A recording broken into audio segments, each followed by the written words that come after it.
Case of Luigi Mangione, sources tell ABC News. Mangione is charged in the fatal shooting of United Healthcare CEO in 2024.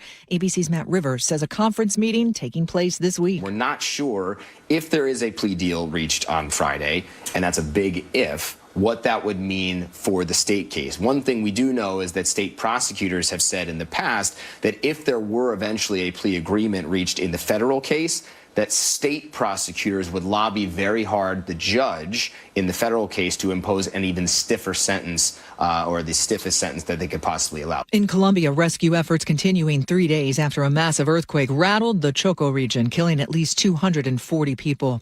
A total eclipse providing a spectacle across the northern hemisphere. Iceland coming back from totality, and Spain and a slice of Portugal are up next this hour. This is ABC News. In Northern California, jury selection began today in the latest high-stakes trial over claims Meta, the parent company of Facebook and Instagram, designed its apps to be addictive for children. The latest trial will take place in Oakland, and it centers on a lawsuit filed against Meta by dozens of state attorneys general. The lawsuit claims Meta has harnessed powerful and unprecedented technology to entice, engage, and ensnare children. Things like infinite scrolling and push notifications they claim were designed to get kids addicted to their social media platforms, and that it's all harmed their mental health. Meta says in a statement it strongly disagrees with the allegations. It comes after juries in New Mexico and Los Angeles have found Meta-designed apps that harmed users. Alex Stone, ABC News. Tonight's Powerball jackpot up to $1 billion, the game's 8th largest grand prize ever, and the largest lottery jackpot offered so far this year in the U.S. If there's one lucky winner, the lump sum cash payout, $433 million. Michelle Franzen, ABC News. For the first time, we're hearing the 911 call from one of the shooting victims at the Bite of Seattle. That is one story coming right up. First, Wilcox Farms has a check on our traffic. South 5 through Everett at 88. Your right lane blocked by maintenance crews. That's why you're backed up a little south of State Route 531. Arlington to Everett has a 20-minute delay, taking you 35 minutes. Here in Seattle, nothing new. South 5 slows from Northgate into downtown. Linwood to Seattle's at a half hour. North 5 scattered backups between the Michigan Curve and Ship Canal Bridge. Plan on 20 minutes to get through this. South 405 slows from I-90 to Northeast 44th near the VMAC. And at Federal Way, South 5 just before State Route 18, your right lane blocked by a disabled semi. For a convenient, healthy snack on the go, look for ready-to-eat Wilcox hard-boiled eggs. Find Wilcox eggs at Costco, Metro Market, Safeway, and other local grocers. KIRO Newsradio 97.3 FM, Northwest News. Now, the latest from KIRO Newsradio and mynorthwest.com. Good afternoon. I'm Nate Connors. Seattle police are looking for a 13-year-old girl who's been missing since Sunday night. Natalie Cohen was last seen in the Queen Anne neighborhood headed toward Fremont. She's described as an Asian female, last seen wearing a tank top and a dolphin necklace. You can see a photo of her at mynorthwest.com. Call police if you have any information on her whereabouts. One of the 911 calls from the Bite of Seattle shooting came from directly from a victim. KIRO 7 TV obtained the call from a man who tells a dispatcher he's been shot. I've been shot with a firearm. Okay, do you know where the person is who did this? I don't know who did it. Okay, all right. I took cover. All right. I see the officers down here. 3 victims were killed, including a suspected shooter, 4 others injured. Police arrested a 15-year-old at the scene in what police say was a gang-related shooting. At least one more shooter may still be on the loose. Seattle just earmarked $300,000 to aid in what some call a trans refugee crisis. Internal displacement of trans Americans is real. It is being fueled by elected officials who champion anti-trans policies in state legislatures. Councilmember Alexis Mercedes Rink says some areas have turned so hostile, trans people are losing jobs and housing, and Seattle is a lifeline. It's a one-time funding allocation for nonprofits who say they're tapped out from the flood of people in need of basics like food and housing. A major milestone in the Spokane complex fires. All evacuation levels have now been lifted. KIRO 7 TV's Brooke Griffin reports. Those 3 fires are between 73 and 90% contained, with more progress being made every day. We've spoken with a lot of victims who say they're spending each day sifting through the rubble, looking for anything at all that's salvageable. They're also filing insurance claims, calling contractors, and just finding a new place to live. And fire officials tell us there are still more than 1,500 firefighters on the ground monitoring hot spots and driving around looking for people who who just simply need some help. Cal Raleigh is taking personal blame for the Mariners' struggles this season. Speaking to media after losing their 5th straight game, Raleigh was candid and direct. Yeah, I mean, it's not good. Not playing well. I'm awful, so it is what it is. The Mariners are now 8 games under 500 and 4 back of the first-place Houston Astros. They're back at the Bronx tonight facing the New York Yankees. First pitch at 4:05 on our sister station, 710 Seattle Sports. And now check on your weather. Mostly sunny this afternoon. We'll top out near 75. Tomorrow there's talk of a little wildfire smoke rolling back into the upper atmosphere, high near 79. And then mostly sunny right into next week. Our weekend highs in the low 80s. Sunny and 70 in downtown Seattle. I'm Nate Connors, KIRO News Radio.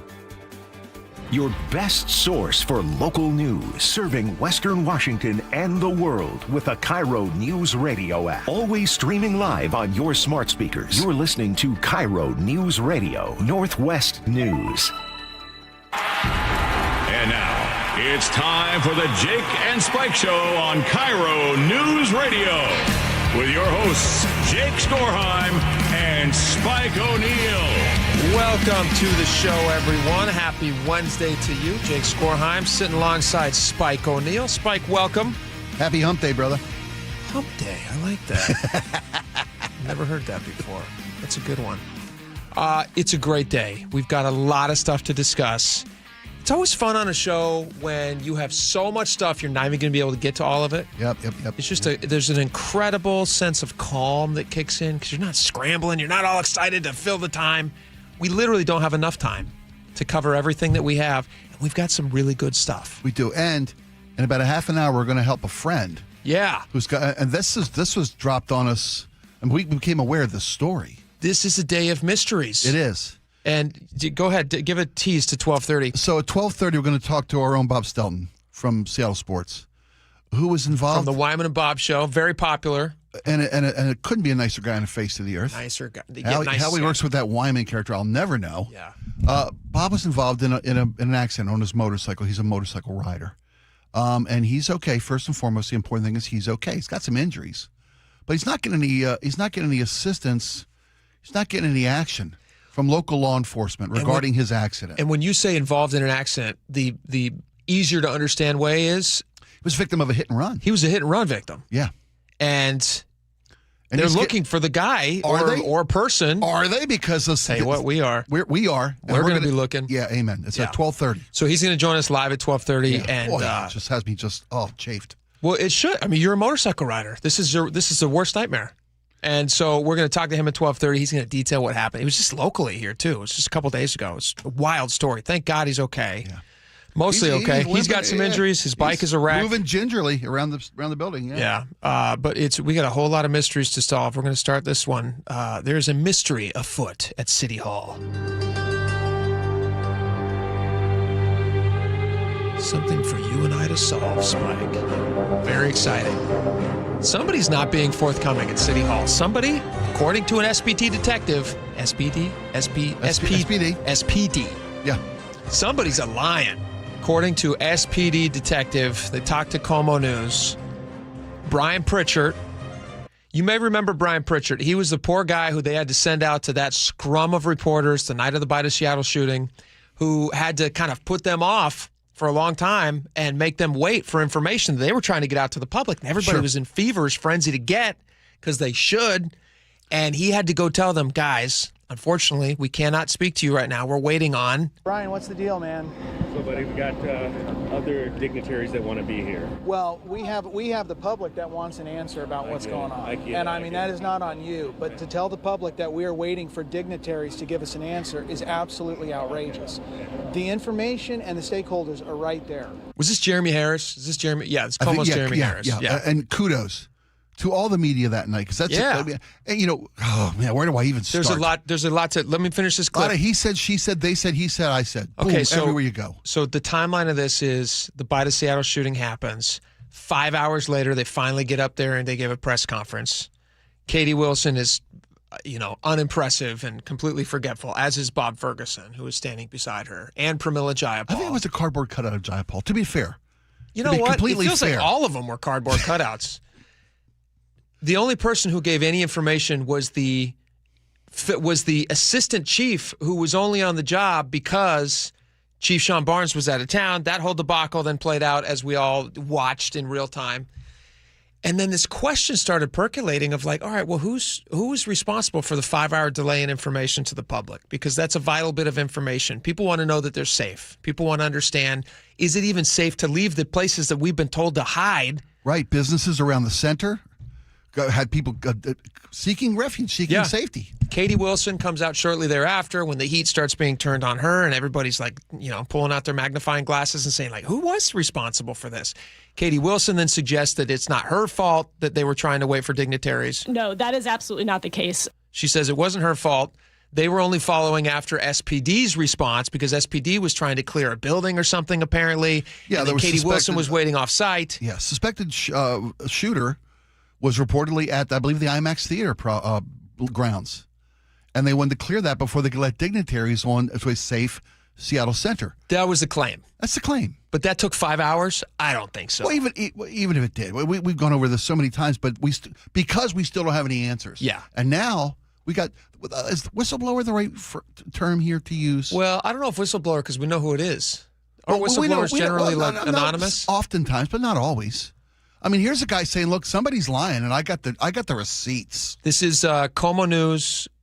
Chris Daniels is reporting here. You're going to hear in this clip. And they've got an email from Detective Pritchard, who I believe was he the guy that was out speaking with? Yeah, he was. He was the one sent out to saying, hey, guys, we got to wait till the limos pull up. So it's his, it really is. It's his word on the line. Basically, Katie Wilson saying, like, that guy wasn't telling you the truth when he went out and told you that you're waiting on dignitaries. So they have now an email from Detective Pritchard stating this. Disputes the mayor's narrative. In it, the veteran cop wrote to his superiors that he was seeking vacation time for the rest of that week to decompress, and that I've been struggling with the messaging. And it was discussed during several team briefings on scene that we were waiting for dignitaries to arrive before proceeding. And the subsequent press conferences that claimed it was not delayed while waiting for dignitaries to arrive, simply put, he wrote, is not accurate. Okay. So you now have an SPD said, you now have a Katie Wilson said. Mm-hmm. The question is, who do you believe? The top of the SPD has already been ousted. He's gone. He has been forced to resign. He's taken his money, and he's gone back to Chicago or wherever he's at now. I don't know where Chief Sean Barnes is. Right. But Katie Wilson right now is the focus now shifting back to her? About that response? Well, here's the thing. I think there are two very different questions, two different problems here, two different issues here. First off, the 11:30 press conference, because this is all in regard to the 11:30 press conference. Why aren't we getting information to the media directly? That's the nature of the press conference. Yeah. And Detective Pritchard saying, look, guys, we got to wait, yada, yada. Dignitaries who want to be here. Somebody's lying. Somebody's not being straight. Yeah. That's a separate issue. With regard to Chief Barnes stepping down, and the mayor's, when the mayor gave her press conference about a new potential chief of police in Seattle and what we're looking for, she specifically quoted a reference, I should say, some with better communication within the community, right? I'm paraphrasing a little bit. Sure. Somebody's going to be in town. Yeah. Make sure you hit that box. And better communications, because there was a situation between 6:30 to 11:30 where the alert system in this town wasn't implemented to let the public know where we stood. And that's a separate issue from a press conference. We've said this many, many times.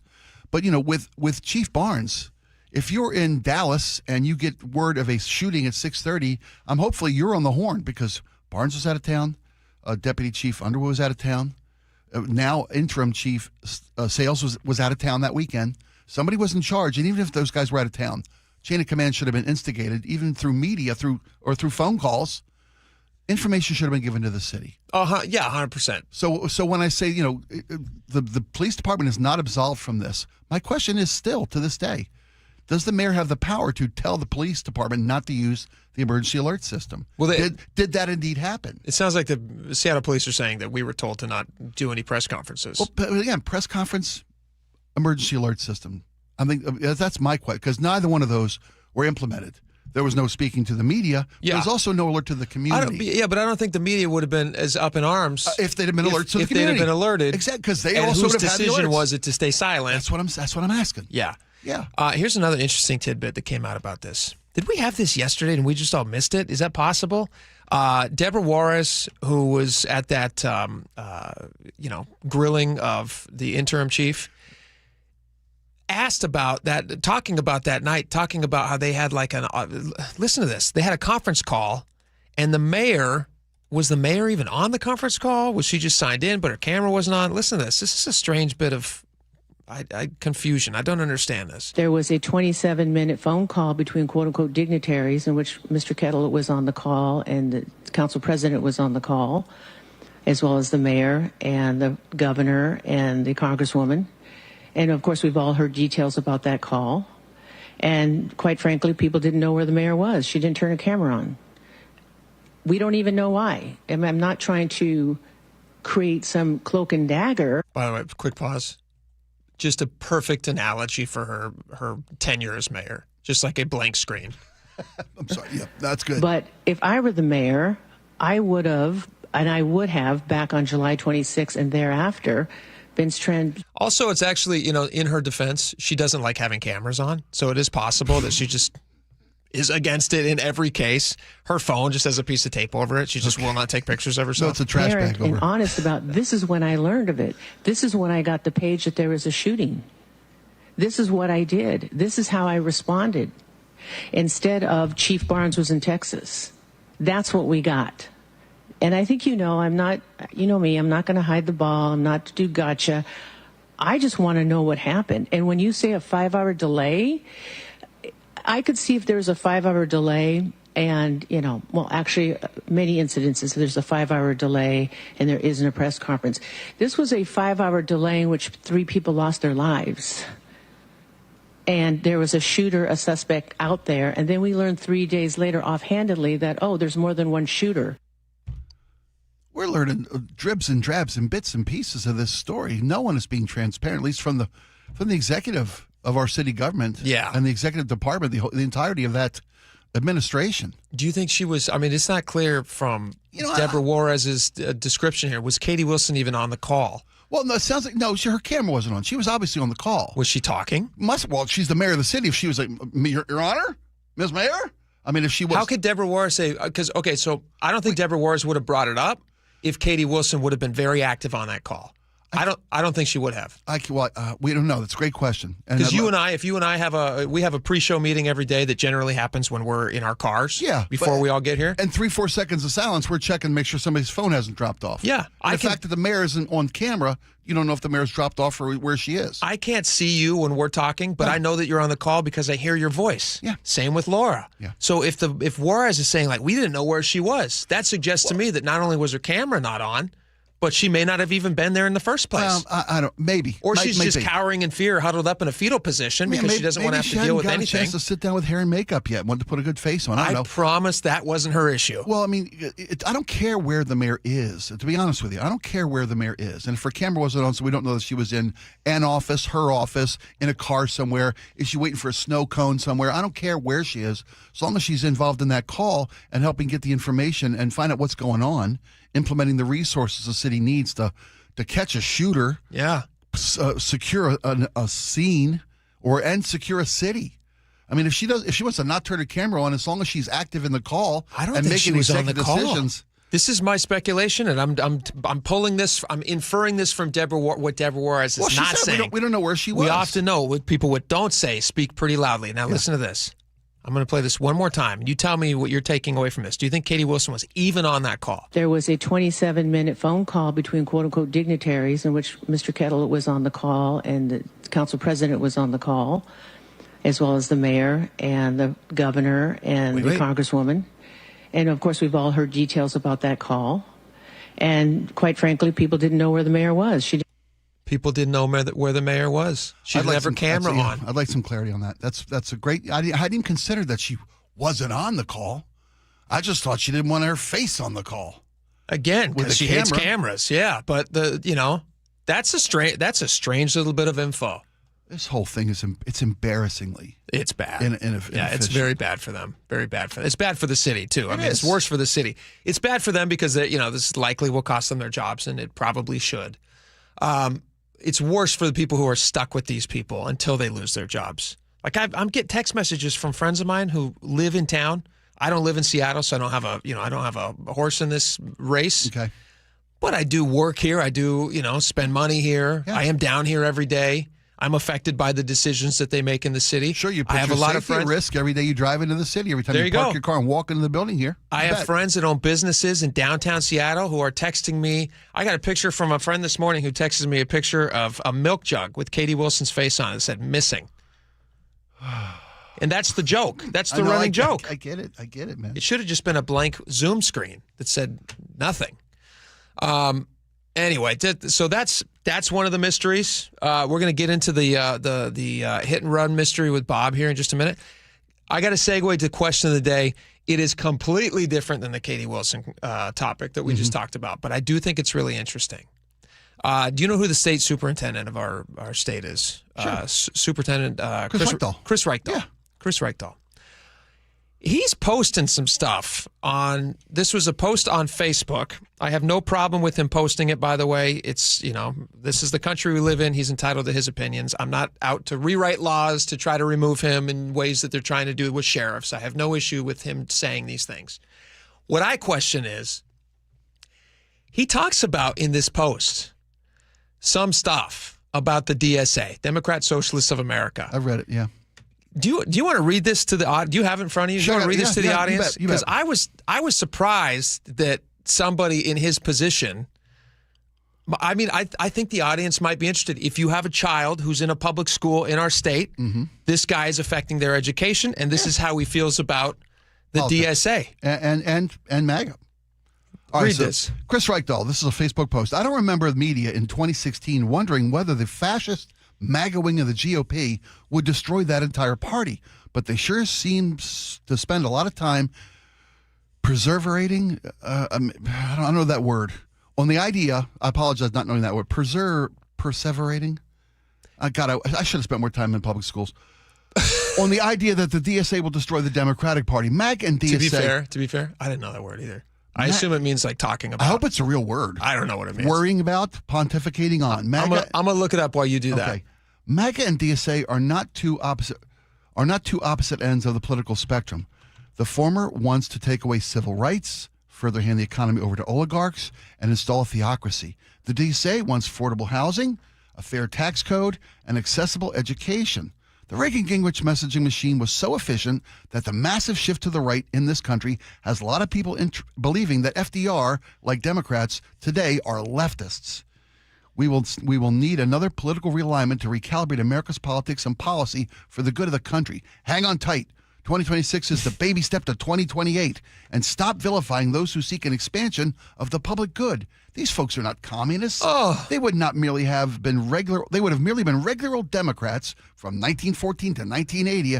It's media construction that has changed, not the core values of traditional Democrats. Baloney.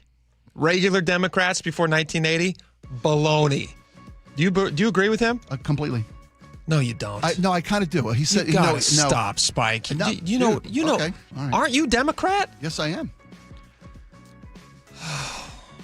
And I think that the DSA, don't get me wrong, because go ahead, talk about why you love the DSA. I don't love the DSA. The DSA The DSA has some outlandish points of view. Yeah, they do. What he's saying is that traditional Democrats, FDR type Democrats today, or FDR type Democrats, want affordable housing, a fair tax code, and accessible education. I think those are fair things to ask for from your government. He's saying stop vilifying these folks. They're not communists. They would have been regular old Democrats from 1914, 1980.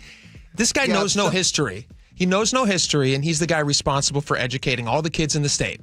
Well, here's the thing. Where's the thing? We're not going to debate whether or not Chris Reichdahl. We are. Well, hold on. No, hold on. That's not the question. Oh, yeah, go ahead. That's not the question of the day.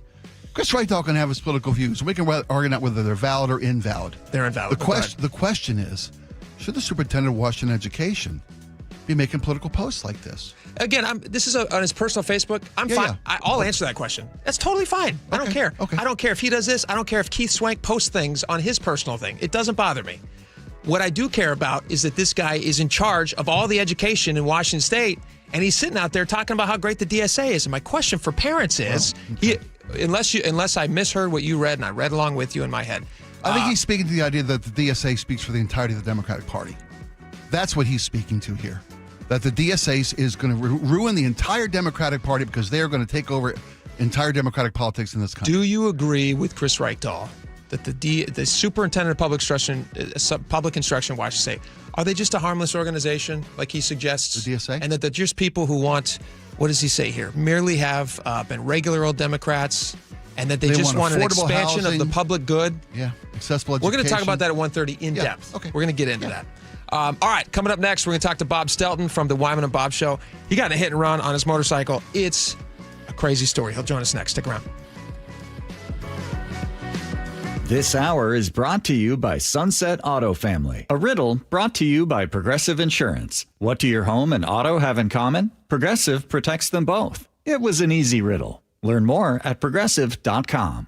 KIRO News Radio, where you hear the John Curley Show, 3 to 7. Katie Wilson, people still blasting away at her. There's a great, crazy play called The Actor's Nightmare. And the play goes this way. The actor is standing backstage, and all of a sudden, the stage manager goes, "You're on." And he walks into the scene. He didn't show up at any rehearsals, and he's just there, center stage. And the nightmare is, I have no idea what my line is. Watch live or later on the John Curley Show's YouTube channel. All right, I'm very excited to be speaking with Phil Mitchell. He is a new advertiser on the show. He owns Sunset Auto Family. Phil, welcome. Thanks, Jake. I want to talk about something that I cannot stress enough, how valuable this is for anybody who's looking for a car. You guys do oil changes for life. What does that mean? Well, basically, it means if you buy a car that qualifies for oil changes for life, we're going to give you 5 oil changes a year.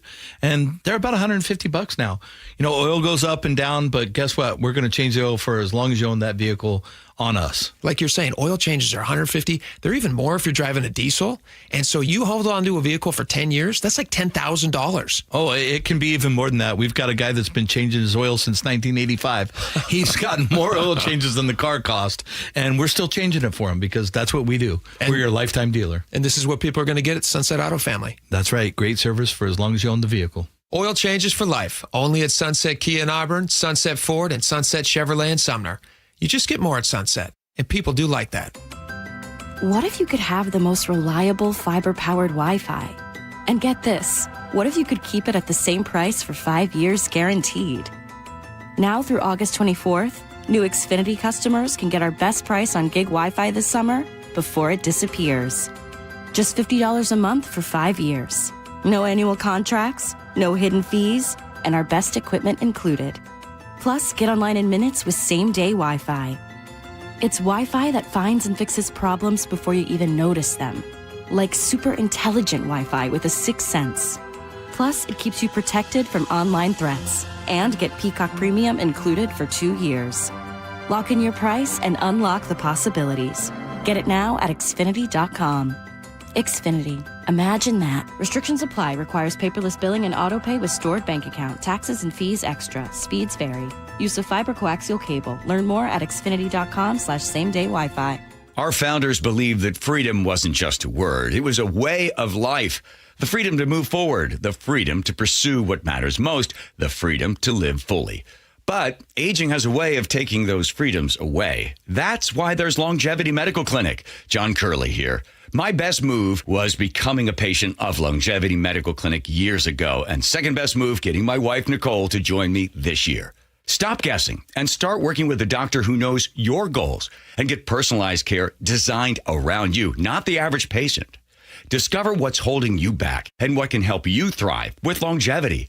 Aging is natural, but some of the effects are undesirable, and you don't want to have to just accept it. So this year, as we celebrate 250 years of freedom, ask yourself a simple question. Are you living with the freedom you deserve? Get real answers about your health and get your free health analysis at Longevity Medical Clinic. Find out more at lmclinic.com. Hey there, Dawn Riley with Olympic Hot Tub. It's our 49th birthday, and we're celebrating by giving you the gifts. Outstanding savings on saltwater hot spring spas, free Bluetooth music, and interest-free financing for 3 years. Plus, exciting savings on endless pool swim spas, saunas, and cold plunges. How's that for a birthday to remember? Ends August 24th. OlympicHotTub.com. Better you, better life. Olympic Hot Tub. It's time to move on from your dull kitchen, outdated bath, and old cabinets. Create a space that is fresh, more functional, and beautiful. Sound Kitchen and Bath creates stunning kitchens and baths to meet your budget. Why wait? We customize every kitchen and bath with incredible quality and style. We come to your home and make it easy for you. Sound Kitchen and Bath, soundkitchenandbath.com.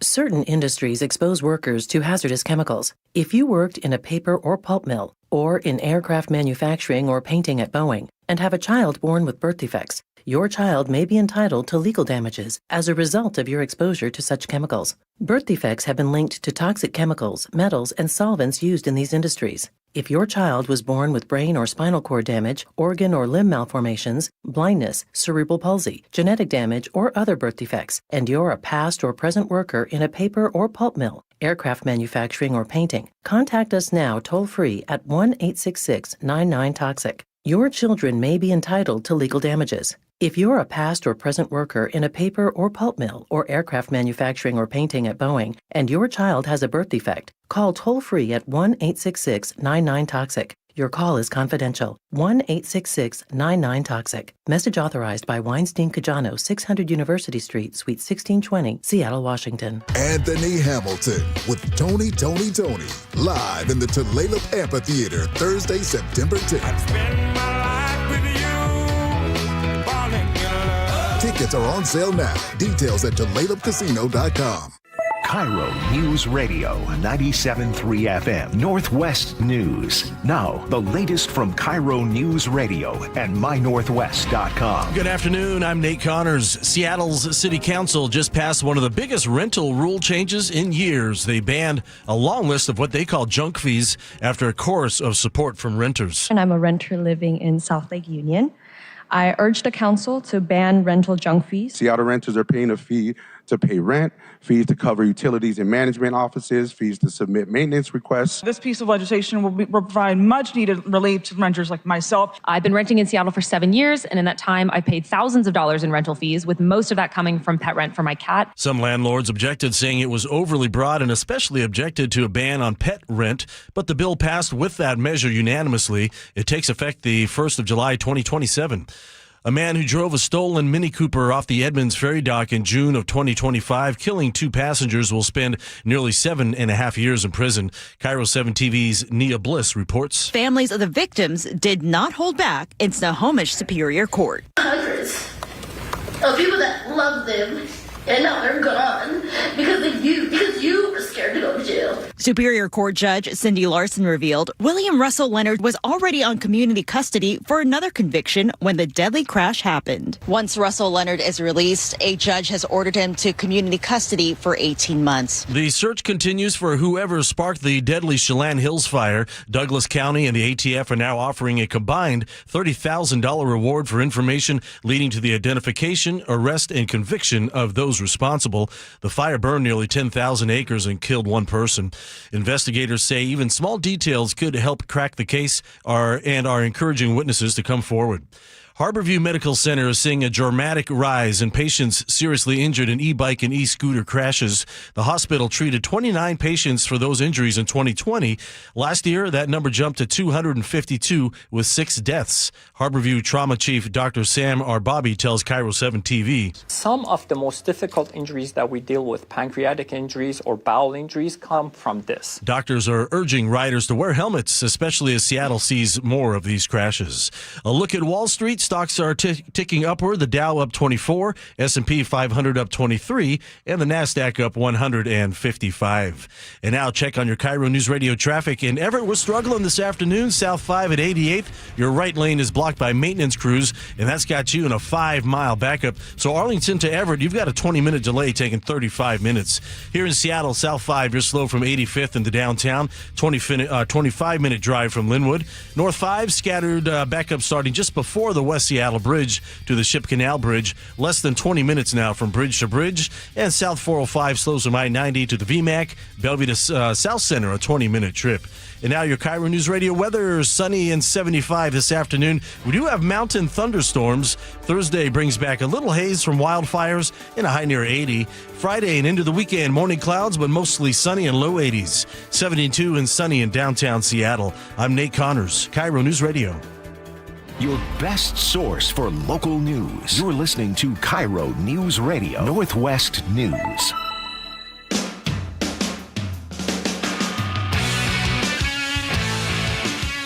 All right, welcome back to the show. We're very pleased to welcome on the show right now Bob Stelton from our sister station, 710 Seattle Sports, Wyman and Bob Show. Bob, I wish the reason that you were here was a happier one. You didn't want to talk Seahawks? I do want to talk. Okay, quick aside. No, quick aside. You guys are watching Hard Knocks, yes? Yes, absolutely. Of course. Is this not, I mean, I'm obviously, because it's the Seahawks, I'm biased, but is this not feel like the best season of Hard Knocks you've ever watched?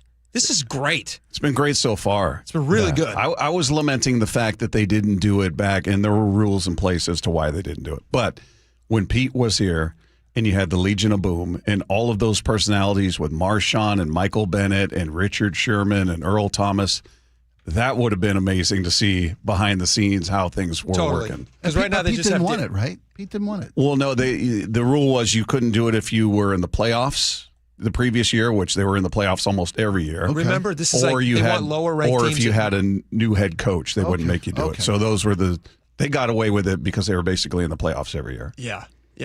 That would have been a lot of fun. Real quick, I know we're going to move on to Bob's personal life here for just a second. No, but seriously, I am so jealous of you guys getting to be out at camp and you broadcasting your show from training camp. I know. Or with the VMAC. But I got to ask you, now that you've sat through numerous training camps, but you get to watch HBO's treatment of Hard Knocks, who gets a better story? Us on TV at home or you guys sitting there at the VMAC?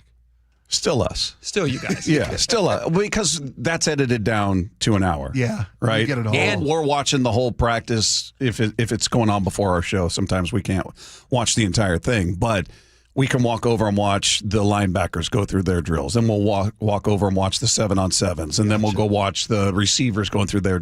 So depending on what it is you're curious about or who you're curious about, you can go watch them specifically if you want. The other fun thing, though, and we'll move on here in just 2 seconds, but the other fun thing is the NFL, obviously their most important thing is protecting the NFL's image. So they're not going to let Hard Knocks air anything that's going to step outside the lines. Right. But for you guys who are front and center, you're seeing all the stuff that they're going to eventually edit out. Yeah. I mean, they're already this season. They've gotten into some scuffles. You got Derek Hall, who's acting like Derek Hall. And still, you guys get to watch that front center, which must be a blast. Yeah, it's fun. It's fun. More importantly, you get a chance to see, all right, what do they look like compared to last season at this time? Yeah. Last season at this time, Sam Darnold did not look good.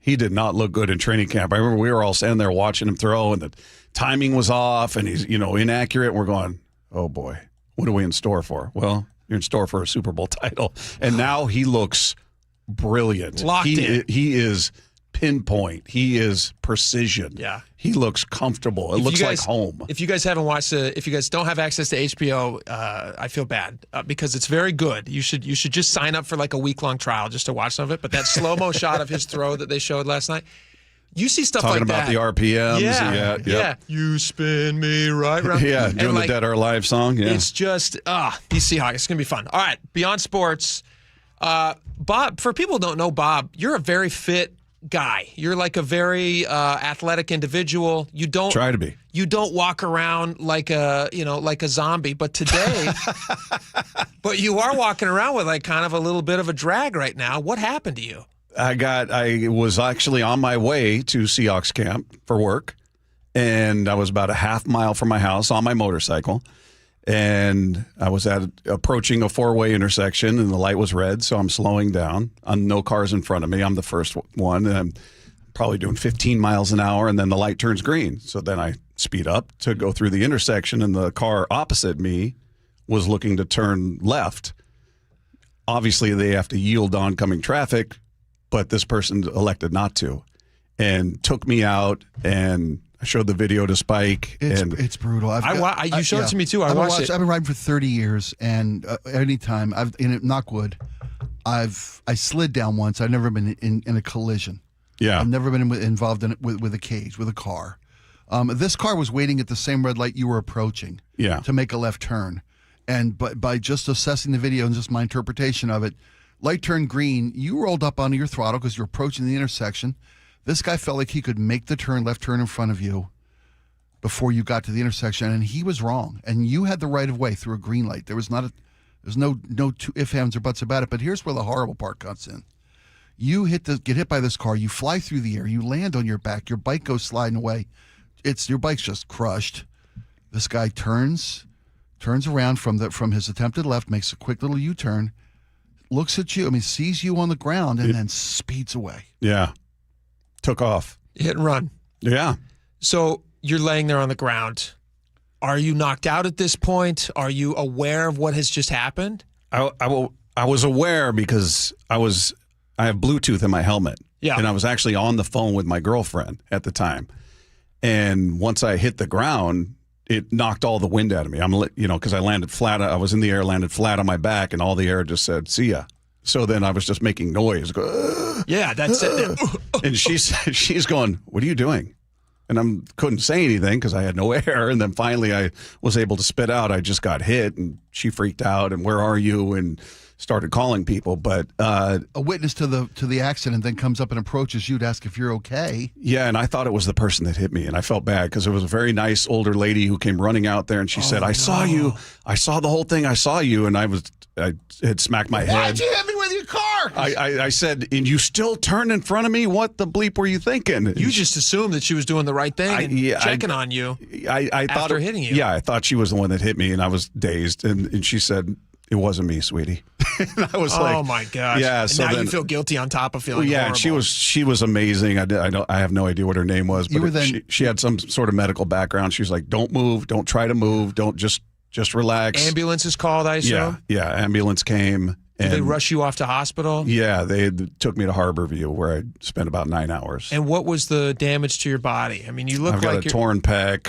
I just got bruises all over my back, my legs, just every day something new popped up. I'd wake up and go, "What the heck happened to this shoulder?" And then I'd wake up the next trauma injuries, and you got soft tissue injuries all over your whole body, plus a torn pectoral muscle. Yeah. It's not a minor. And your bike's also a wreck. Yeah, I don't even honestly know. It was at a tow yard, and I think my insurance company picked it up, and where they took it, I don't know.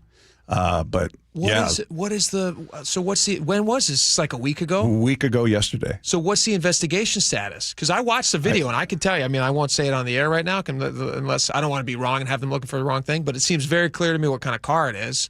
And you're in a very kind of a small area of the city. Yeah, it was in West Seattle on Southwest Holden and I think 16th Avenue Southwest, which was in front of a fire station, which apparently doesn't have cameras. And then, but there's video of the accident itself can you say from far away? Yeah, from the 7-Eleven that was right there. But there's also in front of that 7-Eleven. We all seen those police trailers that they pull up into areas. The big metal thing with a pole, monitors, 360 view. There's one of those right there. There's one in the 7-Eleven parking lot. What is right that video showing you? I don't have access to it. We asked the people in 7-Eleven about it, and they said no. Law enforcement has to request that. So that's SPD. Apparently, yeah. And so I emailed the officer who gave me his card at the scene and said, "Hey, we talked to the 7-Eleven owner, and they said you have to request this, and here's the email address they told us to give you, which I'm sure you already have." Time and everything. Yeah. So it's sent him an email. I haven't heard anything from the police or anybody since that day. You haven't heard anything since the accident? Since the day it happened, no. So what the heck? I don't know how I've never been in an accident in a car, motorcycle, so I don't know what the process is. Maybe this is normal. Maybe it takes time. I have no idea. I've not heard a peep from the police department. In a normal fender bender, you call the cops and they come and they make an assessment of the thing. At least they detail for insurance purposes. That's kind of the modus operandi. And then there is a police report, right, of your incident. That hasn't been released yet. How many times have you reached out to the SPD with requests for We can't get anybody on the phone. You get put in automated hell out there where you're just like, press 2 for this. We can't get a live person on the phone. So recently we know PIOs. We can get you in touch with somebody. That's insane that they have. In a week, there's a hit and run person out there who hit a guy on a motorcycle? Thank you. And you don't have any information? I don't have any information. I have nothing. I know. Now, I'm going to call a guy right after we get off here. I know a guy. Who the police spoke? I assume they spoke with the witnesses that were talking to me in the intersection because another lady had come running out at the same time. Said, "I saw the whole thing, and that was their fault, and they just took off." And she was kind of yelling, and I saw it all, and I was. But you're just been hit by a car. You flat on your back. You're being hospitaled. You ambulance off. Yeah, I was just laying in the intersection. So you don't have any information of the people who witnessed the incident. I don't know their names. Or helped you. I've got none of those people. No information. I don't know if maybe somebody got a license plate. I don't even know. There's been no communication. There's got to be with video. The police It's just a little afternoon that this happened. About 12:40. It's very clear. The weather was great. I can clearly see in the video that you showed me from the 7-Eleven store. Yeah. I can tell you what that car was. What was the date? No way what was the they date don't of the know. accident? It was Monday or Tuesday? A week it was ago a week Monday, ago, so a was week that from yesterday. A week from 4th, Tuesday. 5th. So whatever that day was. The 4th. The 4th. Okay. Yeah. All right, I'm gonna send a text to somebody right now. Who Well, I think can help out. If you don't mind, Bob, we fancy ourselves as amateur detectives. You know what I did? Right after I talked to you this morning, I went and I looked on all the different car websites locally, and I found that I was trying to find what car looked exactly like yours to see if it's been listed anywhere locally. I found 2 possibilities. Really? I did. Oh yeah. That's how somebody would do it. You got to get rid of the vehicle. You can't have that vehicle driving around. It's in a hit and run. Or you contact local body shops. Yeah. Who's brought in this red vehicle of this make and maybe between this year? Anybody come in with some front end damage? Yeah, I don't know. Do the police go to that length? I don't know how big a priority this is. We do. Yeah. We do. Well, I appreciate you Have you guys. heard of the case of the missing minning donkeys? Did you hear about that? No. We solved that.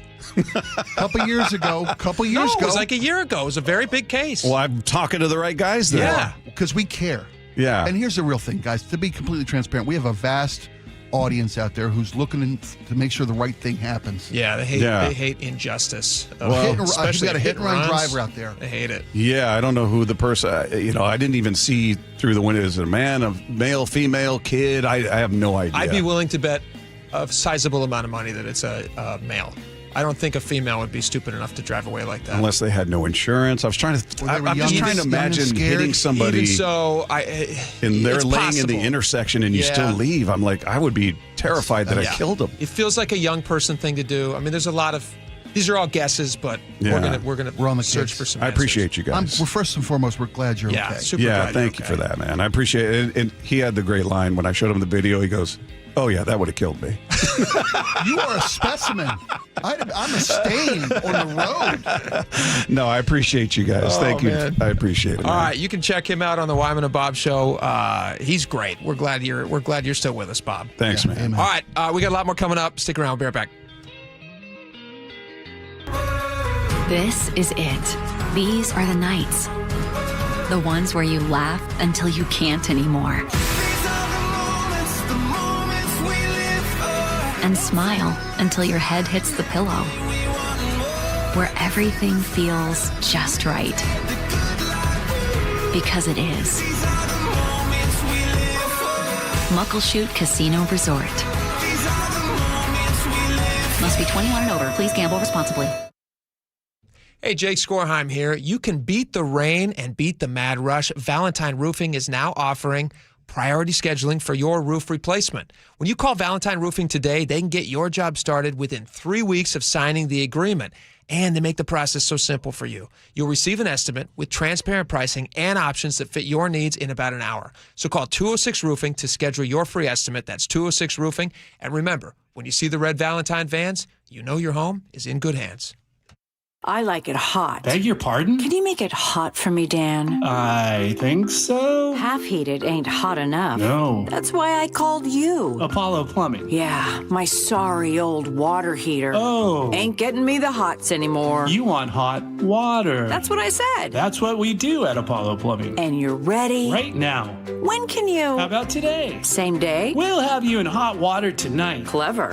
How about an upgrade? A tankless water heater would mean endless hot water. Now you're cooking. That's just for starters. Starters? How about we make it a worry-free water heater? Worry-free? Wrenchie's worry-free warranty. Which covers? Repair, service, all included. And when it wears out? Apollo replaces it. No extra charge? Nothing. Nil? Nada. As an Apollo A-list member, you're covered. And payments? To fit your budget with approved credit, of course. And I'm hot again. Worry-free. That's for me. We're on our way. Thanks for making it hot. We're ApolloPlumbing.com.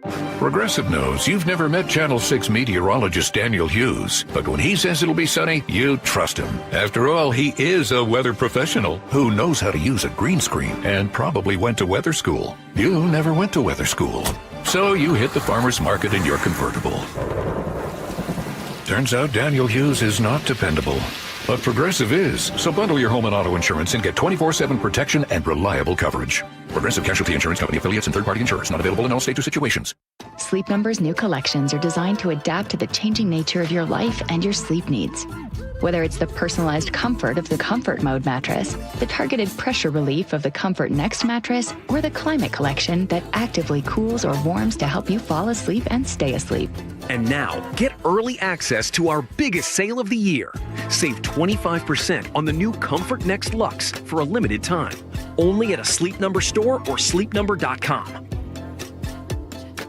Hartley Wilcox here. For over 100 years, my family has been committed to doing what's right. We believe food should be honest and wholesome. At Wilcox Farms, that starts with caring for our hens. They roam healthy pastures and enjoy a diet of organic grains and flaxseed. Why does that matter? Because what hens eat determines the quality of the eggs you eat. Our nature-first approach means vibrant golden yolks, richer flavor, and higher omega-3s for your family's health. When you choose Wilcox, you're not just buying eggs. You're supporting a farm that values animal welfare, sustainability, and community.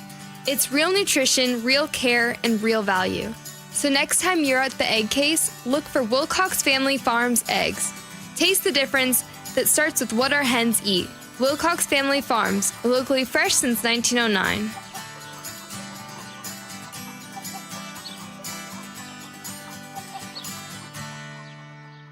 Everyone always asks me, what were your top reasons for choosing Advanced Hair? Well, allow me to share, along with some details, on, get this, their once-a-year summer savings event. Okay, first off, Advanced Hair stands by the results, and I'm living proof those results are second to none. With Advanced Hair, your own natural hair is guaranteed to grow. Secondly, Advanced Hair combines top-rated physicians with modern technology, creating a concierge quality experience that blew away my expectations. And lastly, Advanced Hair's Advanced FUE begins regrowing your own natural hair the very next day. It is quick, simple, and easy. Now, if you have a flexible schedule this summer and you've been waiting for that special savings opportunity, well, it's here. Advanced Hair's Summer Savings Event will get you the most hair for your dollar. It's their best offer ever. For details to schedule your free consultation, call 425-449-8185. One-day treatment, life-changing results. Your new hair is guaranteed to grow. Before and after pictures at advancedhair.com.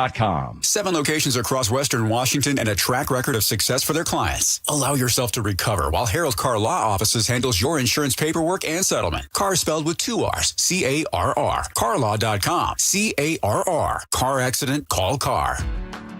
At Subaru of Puyallup, customers say it's the little things that make a big difference. A team that listens, straightforward pricing, seamless service scheduling, having the exact car, and a stress-free experience. And now, through August 31st, take advantage of incredible financing on select new models during the Subaru A Lot to Love event. For all the little things, choose Subaru of Puyallup, your stress-free dealership, part of the Harnish Auto family. Visit SubaruofPuyallup.com. All right, welcome back to the show.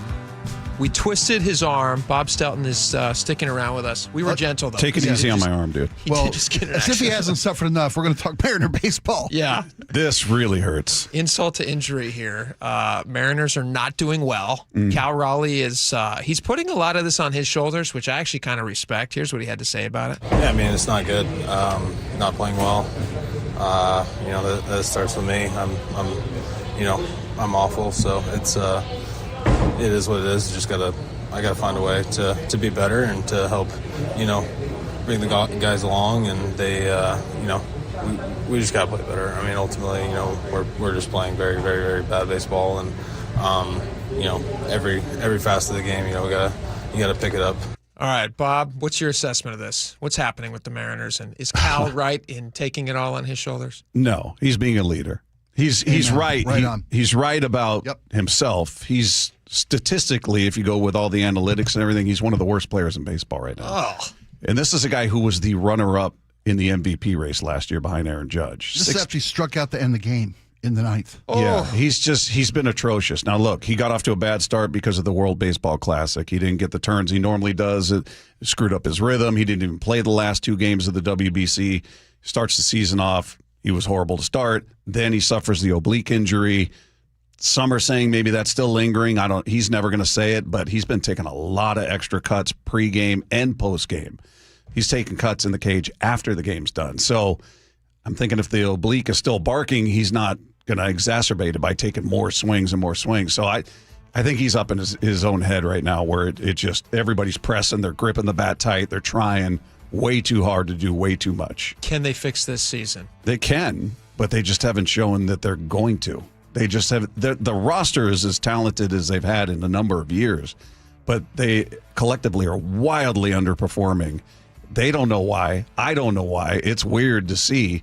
And everybody's pointing fingers. It's Dan, it's Jerry, it's Justin, it's this, fire this guy, cut this guy, trade this guy. It's a disastrous season. Thank God we got the Seahawks coming up. Well, yeah, but amen. You're not wrong, but I mean they're within striking distance. It's doable. It's the worst division in baseball. Yeah, and you had the Astros and the Rangers both lost yesterday. Nobody wants to run away with this division. And you're right. You called it out of the gate, man. That's what leadership looks like. Yeah, right there. Plus, they're only 4.5 games back. Good for them. Yep, it's still there. All right, Bob Stelton, thanks for coming in, man. Check him out on the Wyman and Bob Show. We will be right back. Everywhere you look, things are getting more expensive. But at Consumer Cellular, we're lowering the price for those 50 and up. Now you can get unlimited everything for just $35 a line. That's $35 a month for unlimited talk, text, and data. Switch to the carrier ranked #1 in network coverage and customer satisfaction and get unlimited everything for just $35 a month. Call 1-888-FREEDOM or visit Consumer Cellular online or in-store today. Price includes $5 credit for autopay and e-billing. Taxes and fees apply. Data speeds reduced after 35 gigabytes. Rankings done by 2025 ACSI survey. I know that hiring can be challenging. You need someone to match your role perfectly. Well, now you can meet them fast on ZipRecruiter. Build your team, build it sooner. Meet your match on ZipRecruiter. Just head to ZipRecruiter.com/free right now to try it for free. That's ZipRecruiter.com/free. Meet your match on ZipRecruiter. Try it free.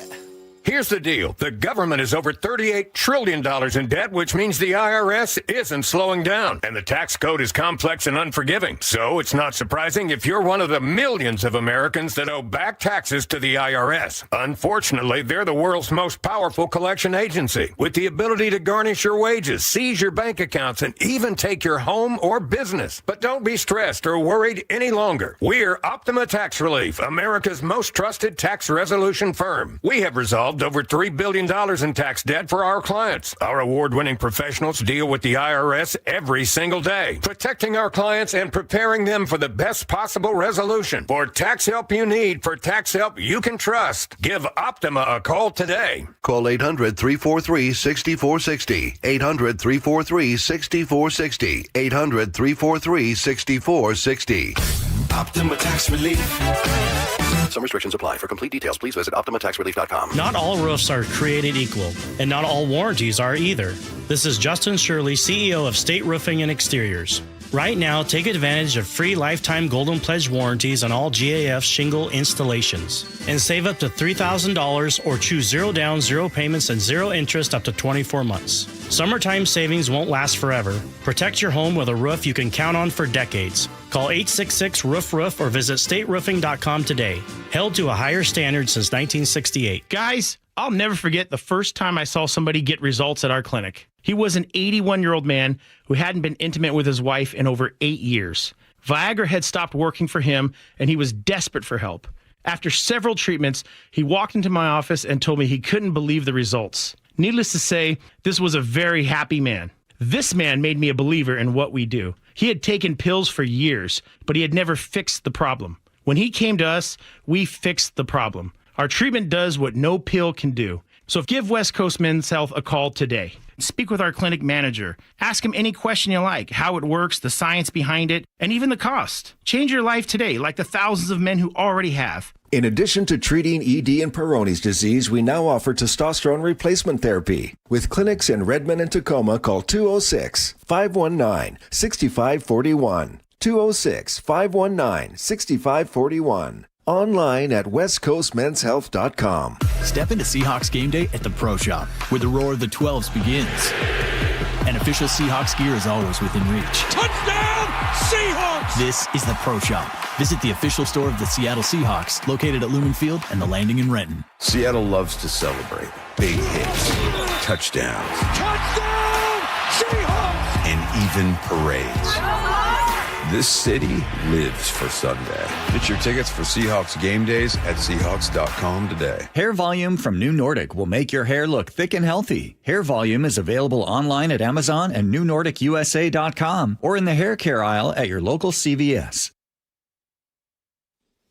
ABC News, I'm Michelle Franzen. Jury selection underway in the latest high-stakes trial. Over claims the parent company of Instagram and Facebook designed its apps to be addictive. In recent days, a judge in New Mexico ruled against Meta, ordering it to pay hundreds of millions of dollars. And earlier this year, a jury in Los Angeles found Meta and Google negligent for designing apps that harmed a user. Now, this latest trial, beginning in Oakland, is in federal court against Meta after dozens of state attorneys general filed a lawsuit claiming Meta has used things like infinite scrolling and push notifications to get kids addicted to their platforms and have harmed child mental health. Alex Stone, ABC News. In California, a grand jury indictment has been unsealed, charging Nick Reiner in the alleged murders of his parents, Rob and Michelle Reiner, in December. He's charged with multiple murders and using a knife as a special circumstance. Parts of northern Europe treated to a total solar eclipse this past hour. Earlier, Iceland and Greenland were in the dark as the moon moved between the Earth and sun. This is ABC News. Here we go again. The Powerball jackpot ballooning to $1 billion. No one has matched all winning numbers after weeks of drawings. It marks the lottery's largest grand prize ever so far this year. That has many people wishing they'll win and dreaming about how they could spend all the money. Here's ABC's Rena Roy. The lump sum payout of that huge jackpot is $433 million. That could buy more than 118 million grande cups of Starbucks coffee or nearly 394,000 new iPhones. Or you could invest in 36 million packs of Pokemon cards. Of course, you'd have to pay taxes first. And a reminder, your odds of winning the big jackpot are just 1 in more than 292 million. Rena Roy, ABC News, New York. Multiple sources tell ESPN the Los Angeles Lakers are being sold to American businessmen Josh Kushner and Bob Iger for over $12 billion, a record-breaking price. Iger is the former chair of Disney, the parent company of ABC News. Michelle Franzen, ABC News. Internal emails at Seattle's police department lays blame on the mayor's office for the delayed response at the bite of Seattle. More on that straight ahead. But first, a check on your KIRO News Radio traffic brought to you by Subaru of Puyallup. Marysville, good news. We're all clear. South 5 at 88. That maintenance crew that had the right lane blocked have moved to the shoulder. That opens up that lane, and that backup is thinned out considerably. Arlington to Everett now, about a 20-minute commute, 5-minute or so delay. South 5 into Seattle, we're slow from Northgate into downtown. North 5, scattered backups between the Michigan Curve and the Ship Canal Bridge, about 20 minutes to clear this. South 405, we're slow from South Bellevue to the VMAC, Bellevue to South Center, a 20-minute trip, and South 5, we're crowded between State Route 18 into the Fife Curve. During the Subaru A Lot to Love event through August 31st, enjoy great financing on select new cars at Subaru of Puyallup. Visit SubaruofPuyallup.com, your stress-free dealership. KIRO FM and HD1 Tacoma, Seattle. KIRO News Radio 97.3 FM. Northwest News. Now, the latest from KIRO News Radio and MyNorthwest.com. Good afternoon. I'm Nate Connors. The controversy over the bite of Seattle shooting is boiling over at City Hall. Como uncovered an internal email from a police spokesperson that accuses the city of spreading a false narrative. Detective Brian Pritchard says officials delayed a press conference to wait for dignitaries to arrive. Mayor Katie Wilson strongly denies anyone was asked to hold off on releasing information. However, in that email, Pritchard says the mayor's version of events is simply not accurate. Washington State set aside millions of dollars to hire new police officers, but the money is not bringing in many recruits. KIRO News Radio's Katrina Gouchard reports. According to the Jason Ranch Show on Seattle Red 770 AM, the state spent $46.6 million from its police hiring fund. However, that massive amount of money only funded 74 entry-level officers statewide. That works out to a staggering $630,000 per new cop. Some cities, like Auburn, collected nearly $4 million from the state but hired 0 officers. State officials say agencies are allowed to use the money for other things like equipment, training, and co-responder programs. But the state is not requiring agencies to explain exactly what they bought with the cash. Katrina Gouchard, KIRO News Radio. An 18-year-old Kent man is charged with murder and robbery in a fatal shooting at a Tacoma parking garage last Friday. Emmanuel Payo was arraigned Tuesday in the death of 23-year-old William Simon. The News Tribune was there when Simon's father addressed the court. If you have to give him bail, set it as high as humanly possible. Please make it difficult. Because we want to see some justice. That's all I have now. His bail was set at $1 million. According to court documents, a group of suspects tried to steal Simon's handgun, and a shootout followed. Payo was wounded in that shooting. Washington Attorney General Nick Brown says his office is ready to enforce Governor Ferguson's wildfire eviction moratorium. Ferguson announced the order Monday, which halts evictions in 7 eastern and central Washington counties through August 25th. The wildfires have, of course, created a housing crisis for many Washingtonians. My emergency proclamation prohibits eviction-related actions to keep Washingtonians housed during this challenging time. Brown says renters who believe their rights are being violated can file a complaint with his office.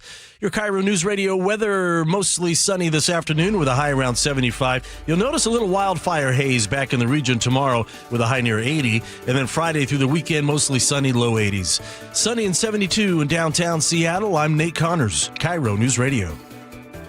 Your best source for local news, serving Western Washington and the world with a KIRO News Radio app. Always streaming live on your smart speakers. You're listening to KIRO News Radio, Northwest News.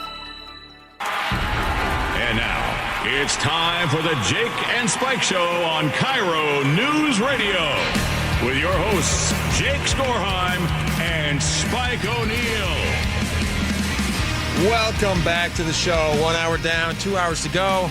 You guys missed last hour. Bob Stelton, our buddy from 710 Seattle Sports. Wyman and Bob show popped in.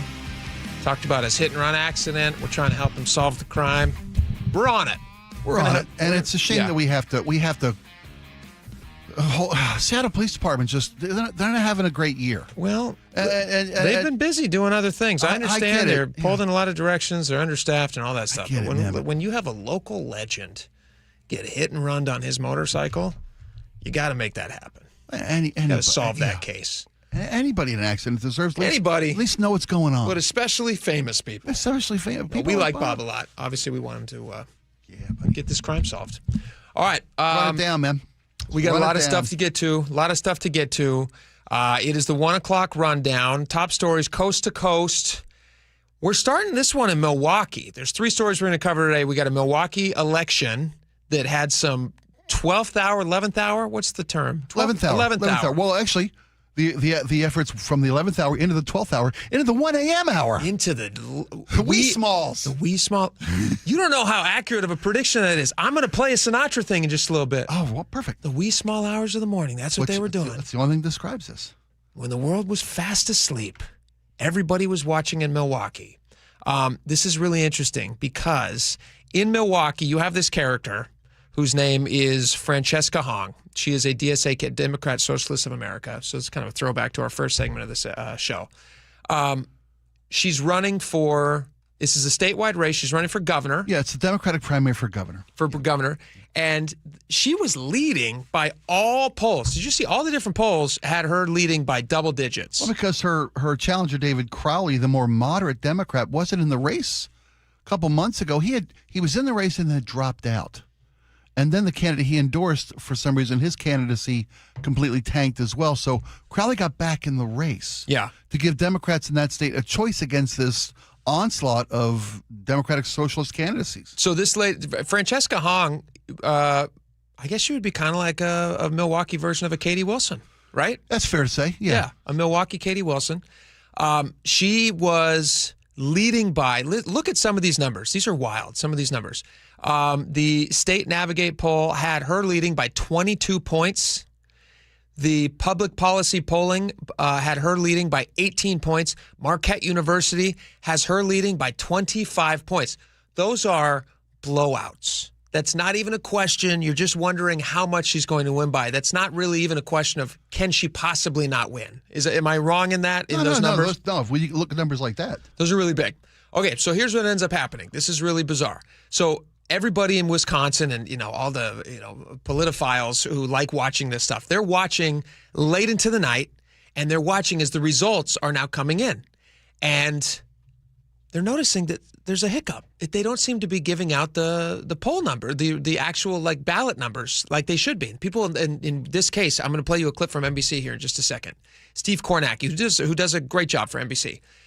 He's their map guy. He's the guy who stands in front of the big map. As the results come in, he'll give you up to the second updates. Yeah. And his producer, again, this is very late. They've been waiting for 6 hours with their audience for these numbers. And his producer has to tell him live on the air that according to the election officials in Milwaukee, a bunch of stuff is missing from their count. And they need to figure out how to correct that problem. But here's how Steve Kornacki found out about it on NBC. This is pretty wild audio. I guess the exact thing, yes, is if 5 of the USB sticks were missing results from the election, so then they have to go try to re-grab them.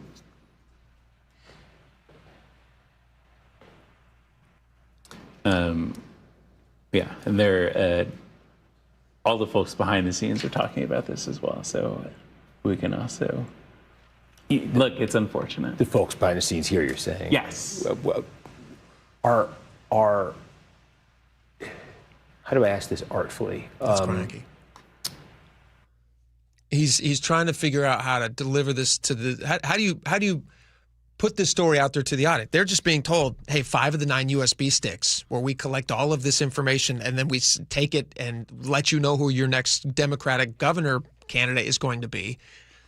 They're missing. No. The sticks weren't missing. The results from those sticks. The information were missing. On the sticks are missing. Yeah, same. But there's clarification after everything was counted up. So these 9. I have the clip. Yeah. I have the election officials. Let me tell you Steve Kornacki's explanation to the audience, though, because he's bewildered, and especially here's the other thing that's interesting about this. There has been a lot of questions and conversations around election integrity lately. Yeah. And something like this does not help. Here's a question. It fuels speculation and conspiracy theorists. Yeah. What's conspiracy about it? There's nothing conspiracy. It happened. Well.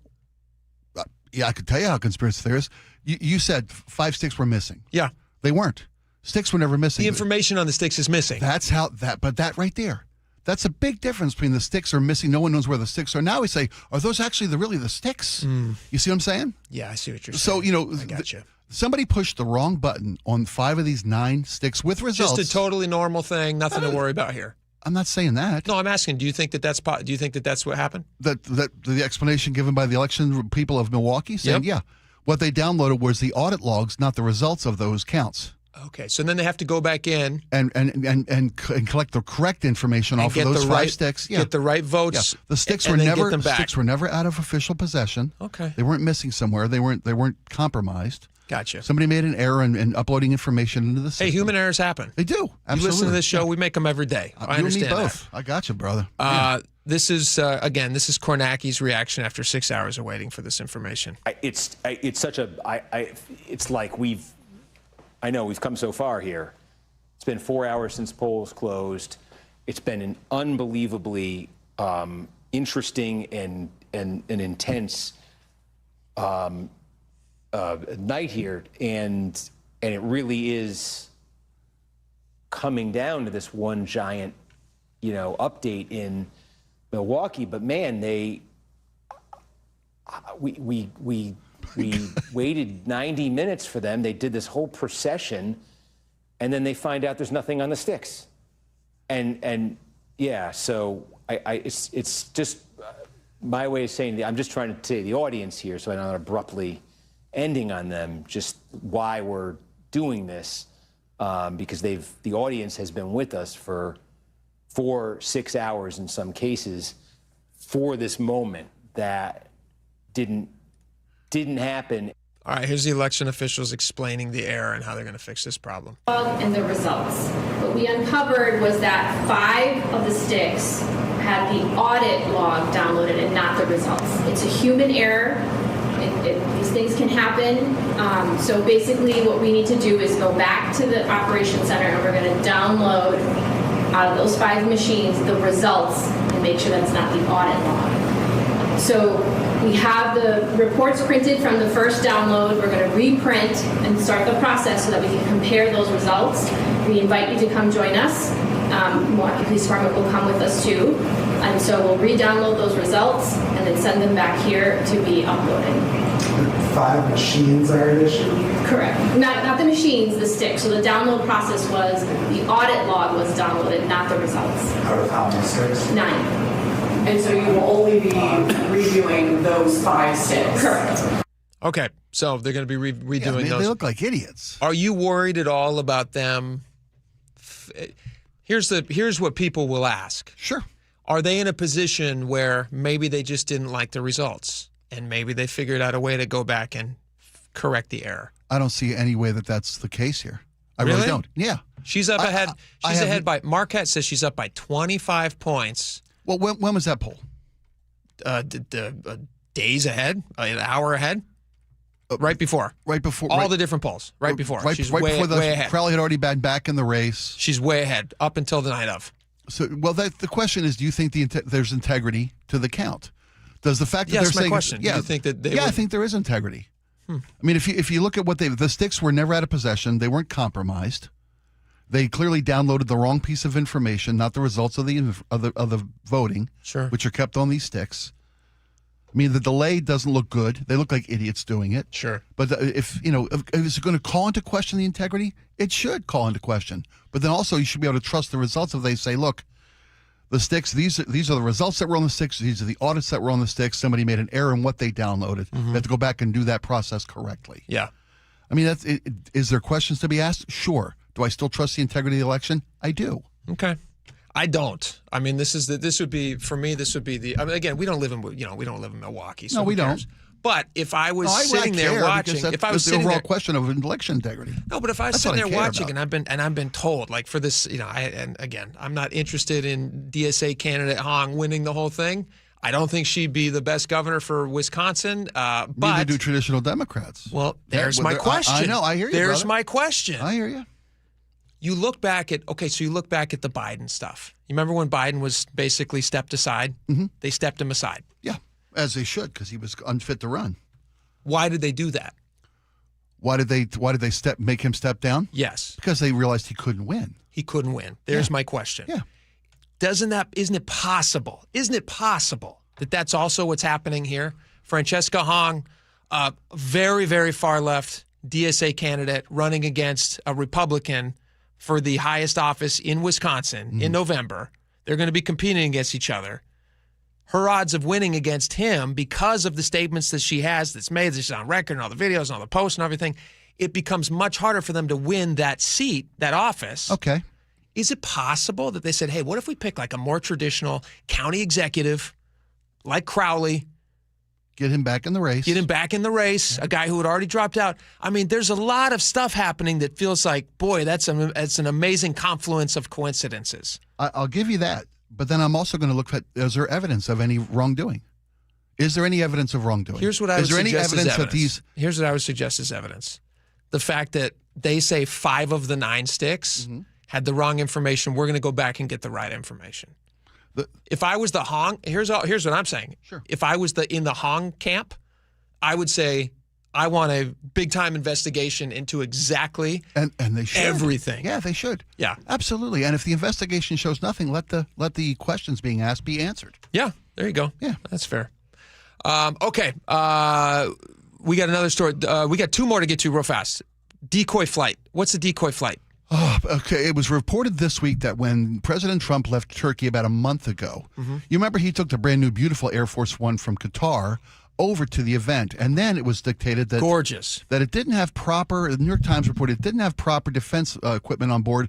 So he was going to take one of the older Air Force Ones, one of the baby blue ones, back from Turkey, traditional, Air Force One. Back from Turkey, and he got on that plane and he came back from Turkey. It was reported just 2 days ago, I think it was 2 days ago, it broke, that the president was not aboard the old Air Force One when it left Turkey because there was a credible threat from Iran. And the president was boarded on that plane very publicly in front of cameras, boarded onto Air Force One, then was moved through the plane and entered into a catering truck. Literally. You know those trucks they bring up and load food onto the planes? Yes. The president was moved into one of the catering truck boxes, lowered down, moved on to another flight, like a C-32, I think it's called. Whatever the follow-on flights that protect. So Air Force One left Turkey with the press aboard, White House staff aboard, members of the military aboard. It flew home while the president came home on a different plane altogether. Yeah.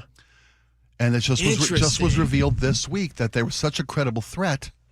That's crazy. That the president had to be sneaked out of Air Force One. That's insane.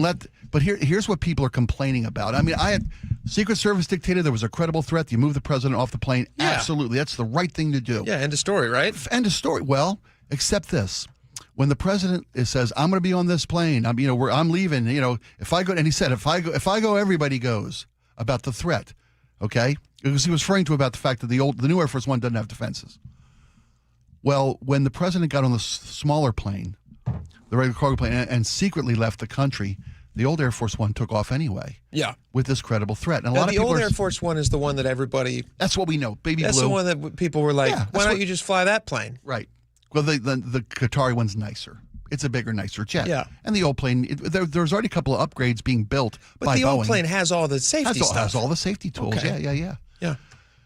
People are saying that the president used the old Air Force One as a decoy and sent it up with public assumption that he was on that plane. And he didn't have to do that.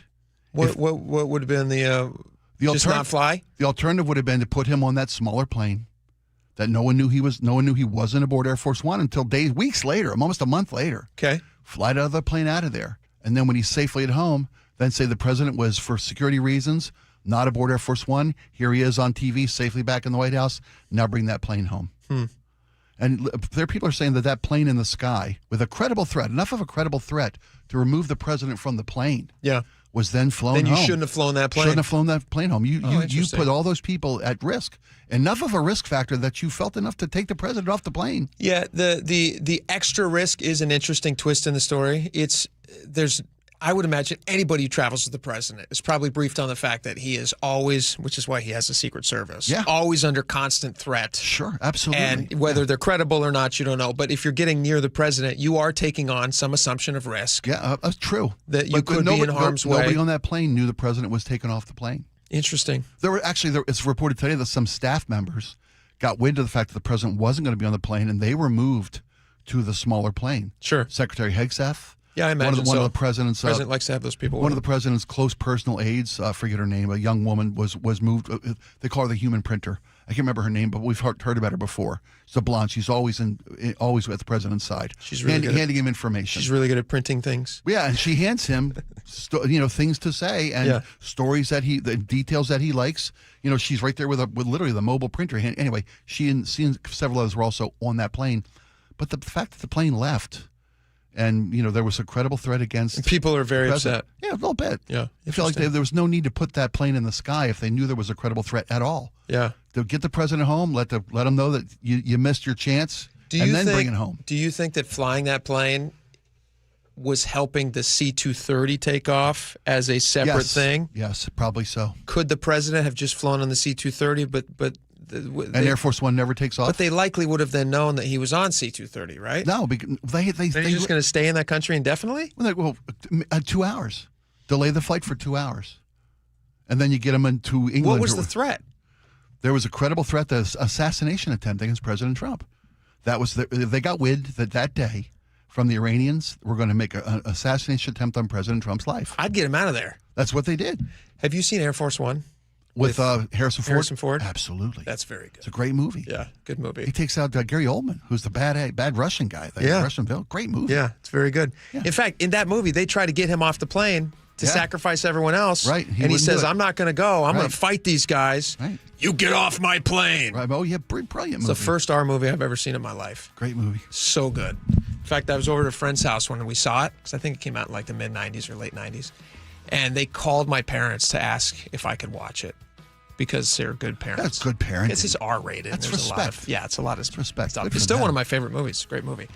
Our third story, because we have to get to it real fast. There's a meteor shower tonight. It's called the Perseid meteor shower. It's the best night of the year. You can see between 50 and 100 meteors per hour. Is that true? Yeah, and you can see them starting at 8 o'clock as the sun goes down until 11 o'clock. And then after midnight, between midnight and 5, it's even the best viewing time because it's darkest. And there's beauty is there's no moon tonight. The Perseid shower comes every year. As the sun, the Earth moves around the sun. But that gall darn moon is ruining it. It blinds. It light Too much pollution. ambient light. Yes, exactly. And now you got clear, dark skies. Yeah. Meteor shower on. And Check it out. There's 6 planets lining up tonight, too. Really? Yes, 6 different planets will line up in one straight line. So it's a great night for celestial viewing. That's fantastic. Enjoy it, folks. Doesn't come around often. All right, we got your question today next. Chris Reichdahl seems to be a DSA fan, according to what he posted. So we're going to get into a little bit of that just next. We're going to get some of your responses to that as well. Stick around. We'll be right back. This hour is brought to you by Insulation Northwest. Charlie Harger. I want to be a watchdog. From Seattle's Morning News. Somebody who is not accepting from the government at face value what they're telling you. I might not even be necessarily against a politician, but if I see an issue or a policy that I think are worthy of a conversation, I'm going to bring it up. Hear Charlie's 7:35 commentary every morning on Seattle's Morning News. You can watch all of Charlie's commentaries anytime on the KIRO Newsradio YouTube channel. Hey, Jake Skorheim here. We all know that the oil market is volatile. Nobody knows what an oil change is going to cost next year, let alone 5 or 10 years from now. But with Sunset's oil changes for life, it doesn't matter. Do the math with me. Let's say you need 5 oil changes a year. Average cost right now, it's about $150 each, closer to $200 if you're driving a diesel. That's somewhere between $750 to $1,000 every year. So over 10 years, you're looking at $7,500 or $10,000. That's in savings. And that's before prices go up. I'd rather spend that money on my family, not my vehicle. Every dealer pays basically the same price for their inventory. Nobody's handing out $10,000 discounts at signings, but Sunset is through oil changes for life. They've even got a guy who's been coming in, getting these changes for his 1985 Chevy. He's now received more in free oil changes than he paid for the truck. That's how long Sunset's been doing this. You just get more at Sunset, and people like me do like that. Someone had a birthday. Yep, 50. Can't believe it. 50 years of wisdom. Great segue. We have a health reminder from the CDC. Pneumococcal vaccination is recommended for adults 50 or older. Says here, we're over 6 times more likely to be hospitalized with pneumococcal pneumonia than adults under 50. I don't love those odds. Same. Look what I found. Pfizer's Prevnar 20 is proven to help protect adults against pneumococcal pneumonia and invasive pneumococcal disease in just 1 dose. And millions have already gotten it. Continued approval may depend on a supportive study. Don't get Prevnar 20 if you have a severe allergy to its ingredients. A weakened immune system may lower your response. Common side effects include injection site pain and swelling, fatigue, headache, muscle, and joint pain. For full prescribing information, please call 1-855-213-2138. Visit Prevnar20.com or talk to your doctor or pharmacist. I'm on Prevnar20.com now, scheduling my appointment. Good idea. And happy 50th. Hartley here from Wilcox Farms. For over 100 years, my family's been committed to doing what's right. At Wilcox Family Farms, that means caring for our hens with healthy pasture environments and a diet of organic grains and flax seeds. It's how we produce eggs that are wholesome, flavorful, and good for you. Next time you're at an egg case in your local store, we hope you feel good about choosing Wilcox eggs. Wilcox Family Farms, locally fresh since 1909. I felt like I had pins and needles sticking into my feet like they were on fire. Couldn't figure out what was going on and suffered with it. Very uncomfortable to try to get to sleep. So I started to do some research, and it sounded like it might be peripheral neuropathy. If you have it in your feet, it migrates up towards your knees. So I thought I better take care of this. My primary care physician was only offering me gabapentin. It's a nerve blocker, and it didn't make a difference. Maybe toned it down a little bit, but it was so painful to walk. I called Sound Pain Solutions, and right away I got a good feeling. Had my first appointment. They said, we're going to help you. We're going to get through this. So I said, okay, let's do it. I'm Dr. Mark Shelley, a chiropractic neurologist at Sound Pain Solutions. We use non-surgical, drug, and pain-free procedures that help neuropathy sufferers find relief. My husband and I went on a trip through the Panama Canal, and being able to walk was really delightful. Schedule a free consultation to learn if you qualify for our non-surgical and drug-free treatments at soundpainsolutions.com. How would you like to invest in the Seattle real estate market, one of the hottest and most stable regions in the country, and achieve a great rate of return on your investment without the effort of sourcing a deal, the expense and time of building permits, or all the hassles that come with being a landlord? Hi, I'm Scott Rireka, CEO of Legacy Group Capital in Bellevue. Legacy Group Capital develops local real estate, lends money, and shares the profits with our investors. Diversify with Legacy Group Capital. Invest into our Northwest Fund, which is currently delivering 9% on a fixed rate term. It's our flagship fund for 19 years with zero investor losses. And yes, we do accept IRAs. Find out why 1,300 local investors have invested over $350 million. Invest in the stability and ease of Legacy Group Capital's Northwest Fund. Legacy Group Capital at legacyg.com. This is not investment advice. Investments available to accredited investors only. Details at legacyg.com. Tune in to elevate your wealth. If you're 5 to 10 years from retirement, you do not have the time to deal with a market downturn. With Mark Stimson and Casey Elkins. It's important that you know what the rules are, because if you don't, you can make some tremendous decisions that could adversely affect you, and you may not be able to go back and fix them. Tune in to Elevate Your Wealth, Saturdays at 11 a.m. right here on KIRO Newsradio 97.3 FM.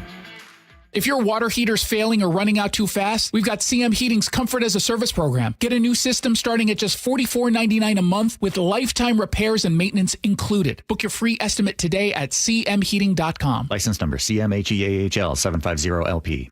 KIRO News Radio 97.3 FM Northwest News. Now, the latest from KIRO News Radio and mynorthwest.com. Good afternoon. I'm Aaron Granillo. Some of the last of the evacuees in the Spokane wildfires are coming back home after getting the all clear to return yesterday. KIRO 7 TV's Brooke Griffin found one family digging through what's left of their property. Haley tells us she's lived here her whole life, and it's not only her house that she's grieving today. I lived in these houses. Not only was this my house, I slept at my neighbor's, like my best friend's house for years, and it's just, where is it? Like, all those memories are literally just memories now. And firefighters say the 3 Spokane wildfires are almost completely contained at this point, but they still have weeks worth of work left to do. Washington Attorney General Nick Brown says his office is ready to enforce Governor Ferguson's wildfire eviction moratorium. Ferguson announced that order on Monday. It halts evictions in 7 eastern and central Washington counties through August 25th. The wildfires have, of course, created a housing crisis for many Washingtonians. My emergency proclamation prohibits eviction-related actions to keep Washingtonians housed during this challenging time. A.G. Brown says renters who believe their rights are being violated can file a complaint with his office. And new this hour, the youngest ever White House press secretary is stepping down at the end of this month. President says 28-year-old Caroline Levitt is leaving her role to spend more time with family. Levitt gave birth to her second child back in May.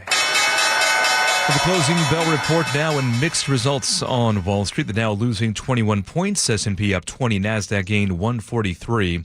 As the latest gauge on inflation shows prices continuing to rise, just at a slightly slower pace. Here's ABC's Jim Ryan. Inflation, as measured by the Consumer Price Index, rose 0.1% from June to July. Compared to last year, prices are 3.4% higher, a slight slowdown from last month. Troubling to economists is that inflation is still pacing ahead of wage growth. In other words, rising prices, but stagnant paychecks. At 1:33 now, we go to the real-time traffic desk, and here's Nate Connors. All right, thanks, Aaron. Let's see a good-looking commute across most of our region, most of our routes right now. It's getting fixed Traffic through Seattleville. Let's start you South 5. We're filling in between Northgate and I-90. 25-minute trip from Linwood. North 5 jams up approaching the West Seattle Bridge to the Columbia Tower. Again, between Mercer and the Ship Canal Bridge. Plan on about 25 minutes to get through this. South 405, you're seeing scattered backups between South Bellevue and the VMAC. Bellevue to South Center, a 25-minute drive. Up in Everett, southbound 529, you're packed from the Union Slough to the Snohomish River Bridge due to a recent marine crossing. And South 5 slows just a bit at State Route 528 down to the Union Slough. This report brought to you by Seattle Sports. Download the Seattle Sports app to stay in the know with the latest news, scores, and opinions about your favorite teams. KIRO News Radio, real-time traffic. I'm Nate Connors. And for your forecast this afternoon, we have afternoon sunshine, some thunderstorms in the mountains, however, and highs today in the upper 70s. Right now, 73 degrees in downtown Seattle. I'm Aaron Granillo, KIRO News Radio. Your best source for local news. You're listening to KIRO News Radio, Northwest News. Welcome back to the show. A lot of stuff to get to. We are so happy that you have chosen to join us and hang out with us today. If you are just joining us, every day at this time, we do a question of the day response. So we pose a question early in the show, and then at 1:30, we get a bunch of responses, and we put together a couple sheets of them here, and then Spike and I can read them and respond to them, and it's a great thing. We really like it. It's fun. It's a fun way for us to assess how you guys feel about topics, and a way for you guys to chime in other than just at the last call at the end of the show with the text messages. The question today was inspired by a post that State Superintendent of Public Instruction Chris Reichdahl recently made on Facebook. Personal post. I have no problem with that.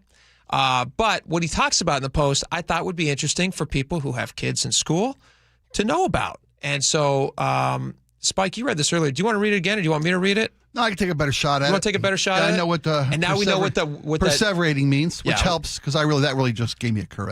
That's a $10 word, man. He doesn't need it, but go for it. Chris Reichdahl says, I don't remember the media in 2016 wondering whether the fascist MAGA wing of the GOP would destroy that entire party, but they sure do spend a lot of time perseverating on the idea that the DSA will destroy the Democratic Party. Tell people what that word means. Perseverating means to beat a dead horse. Okay. As Laura knew the word. God love you, man. You and your SAT line. MAGA and DSA are not two opposite ends of the political spectrum. The former wants to take away civil rights, further hand the economy over to oligarchs, and install a theocracy, while the DSA wants affordable housing, a fair tax code, and accessible education. And he goes on to say, the Reagan-Gingrich messaging machine was so effective that the massive shift to the right in this country has a lot of people believing that FDR-like Democrats today are leftists. We will need another political realignment to recalibrate America's politics and policy for the good of the country. Hang on tight. 2026 is a baby step compared to 2028, and stop vilifying those who seek an expansion of the public good. These folks are not communists. They would merely have been regular old Democrats from 1914 to 1980. It's media construction that has been changed, not the core values of traditional Democrats. Gotcha. Okay, so he's saying these DSA folks, they just want to add to your life to make it better. They just want to increase expansion of the public good, he says. They're just regular old Democrats, pre-Reagan. Do you agree with that, Spike? I really don't agree with that assessment of the DSA. Thank you. I do agree, though, that the media has been making far too much out of the DSA. I wouldn't. To his point, well, because who's the mayor of Seattle? Well, the mayor of Seattle is not going to guide Democratic policies in America, because that's what we're talking about. Because to go back to his first sentence. Okay. His very first sentence. What is it? It says, I don't remember the media in 2016 saying that fascist MAGA wing of the GOP would destroy the entire party. But now they're saying that the DSA is going to destroy the Democratic Party. Let me ask you a question. That's all you see on the news. Do you think in the last, how many years would that be? 8 years? Do you think in the last 8 years in mass media, MAGA has gotten an overall favorable or negative coverage? What would you say about that? They got negative coverage. I'd say negative coverage. Yeah. So him saying, I don't remember the media wondering whether the fascist MAGA. Also, why is he even talking about fascism? That's ridiculous. Would destroy the entire party, but they sure spend a lot of time what's that word again? I don't know it. Perseverating? Perseverating. Kicking a dead horse on the idea that the DSA will destroy the Democratic Party. Here's okay, go ahead. You had a thought. I would say, well, and MAGA is not the Republican Party. Is that fair to say? I'd say there's people who would identify themselves as MAGA folks. There's people who may not, but yeah, but there's a difference, right? I would say there's a difference in the political spectrum. Sure. Yeah. Is there also a difference between the DSA and the Democratic Party? Yeah. Okay. There's some. I think that's what he's really saying here. But he referred to MAGA as fascist. There are elements of that movement that are defined as fascism. Do you think there's any fascism in the DSA party? Fascism? Do you think there's any authoritarian, any big government, any oligarchy, any of that stuff that might come out of socialism? I'd worry more about the communistic tendencies of that movement. Yeah. And the socialist tendencies of that movement than I would about authoritarianism or fascism. He doesn't talk about that, though. He actually says that they're not that. He says these folks are not communists. They merely have been regular old Democrats from 1940 to 1980. Yeah, that's the part that he loses. He also says in this country, all these folks are trying to do is add to the public good. Let me tell you what these guys are trying to do. I'll play Megan Romer here. She's a national co-chair from the Democratic Socialists of America. Let's make sure we have time to get to the texters. Oh, we will. She was on Fox News, and they asked about their platform. You can just go to their website, and this is what they believe, and this is what Chris Reichdahl is saying is not a big deal. These people are just trying to add to the national expansion of good. You just give me sort of a true or false on these. Abolish the Senate. True. Oh. She was asking her, true or false? Yeah, these are things that you guys these stand DSA for. tenants, yeah. So my question to Chris Reichdahl would be, does he agree with these things? Does he saying the DSA is just like regular old Democrats? Okay, replace the presidency and Supreme Court as we now know them. Abolish ICE. Absolutely. Abolish borders and give amnesty to anyone currently in the U.S. illegally. As a long-term plan, yep. Defund the Pentagon. Absolutely. Abolish prisons, at least in large part. Yeah, again, that as part of a long-term program, yeah. Okay, so no prisons. Government or public ownership of most large corporations. Yeah, absolutely. Absolutely. Yeah, that's a really shallow interpretation of their. Don't even try. That's their co-chair. Well, that's not shallow. She's saying those things herself. She said when she says abolish prisons as a long-term policy. Okay. She's not saying there shouldn't be places to lock up criminals. She's talking about it because I read their platform. The DSA is talking about reforming a system of law enforcement and incarceration that is more reparative, restorative. Of criminals, reforming criminals. I don't believe they believe in law enforcement. Well, I think they do. I think they said they don't. That's a shallow interpretation. That's her interpretation. That's their platform. She gave 10-second answers to big questions. They have big when she says want to abolish the Senate. There's nothing nuanced about abolish the Senate. Sure, there is. What? You could replace the presidency? Again, I'm not backing their. Then stop defending them. What I'm saying is it's a bigger question than 2 seconds to answer it. You know, does the Senate misrepresent Americans because every state with Montana, who has 18 people, has 2 senators. California, which has 9 million people, has 2 senators. That's the their way argument. it's set up. But that's their argument. And they want to abolish that. They want to reform that. No, they want to abolish it. By reforming it, by abolishing They want to get rid of it. Let's read some of these responses. You don't have to get upset. It's a bigger question than you can pigeonhole into a 2-second response. I know she gave a 2-second response. She answered those questions from the page. They said, "Are these actually what you guys believe?" And she says, "Absolutely." And they deserve more of an explanation than 2 seconds. Or you wipe them away and you go, "Well, that's ridiculous. Okay. It's ridiculous to not have borders." You know who else? Oh, man, I got so much on this. We're going to come back to this when we come back.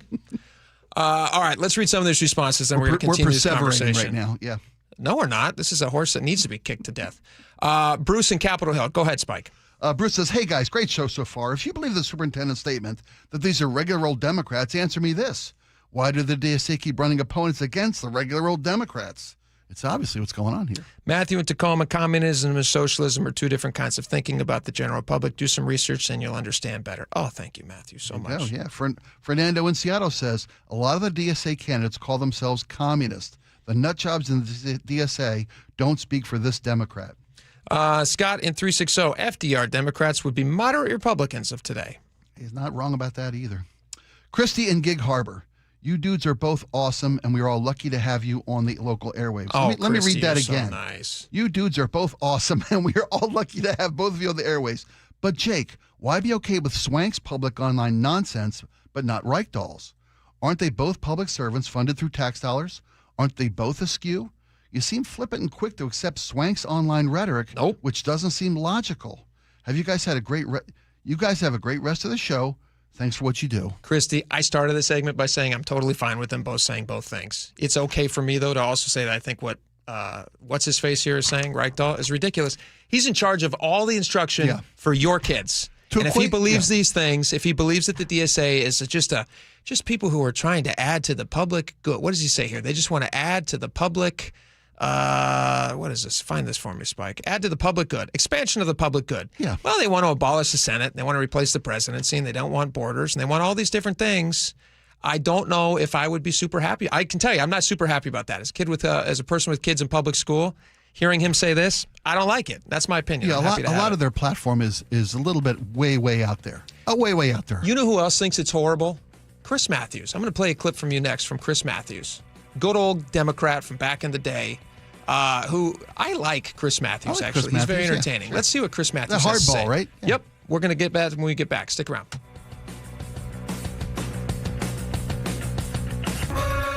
This is it. These are the nights. The ones where you laugh until you can't anymore.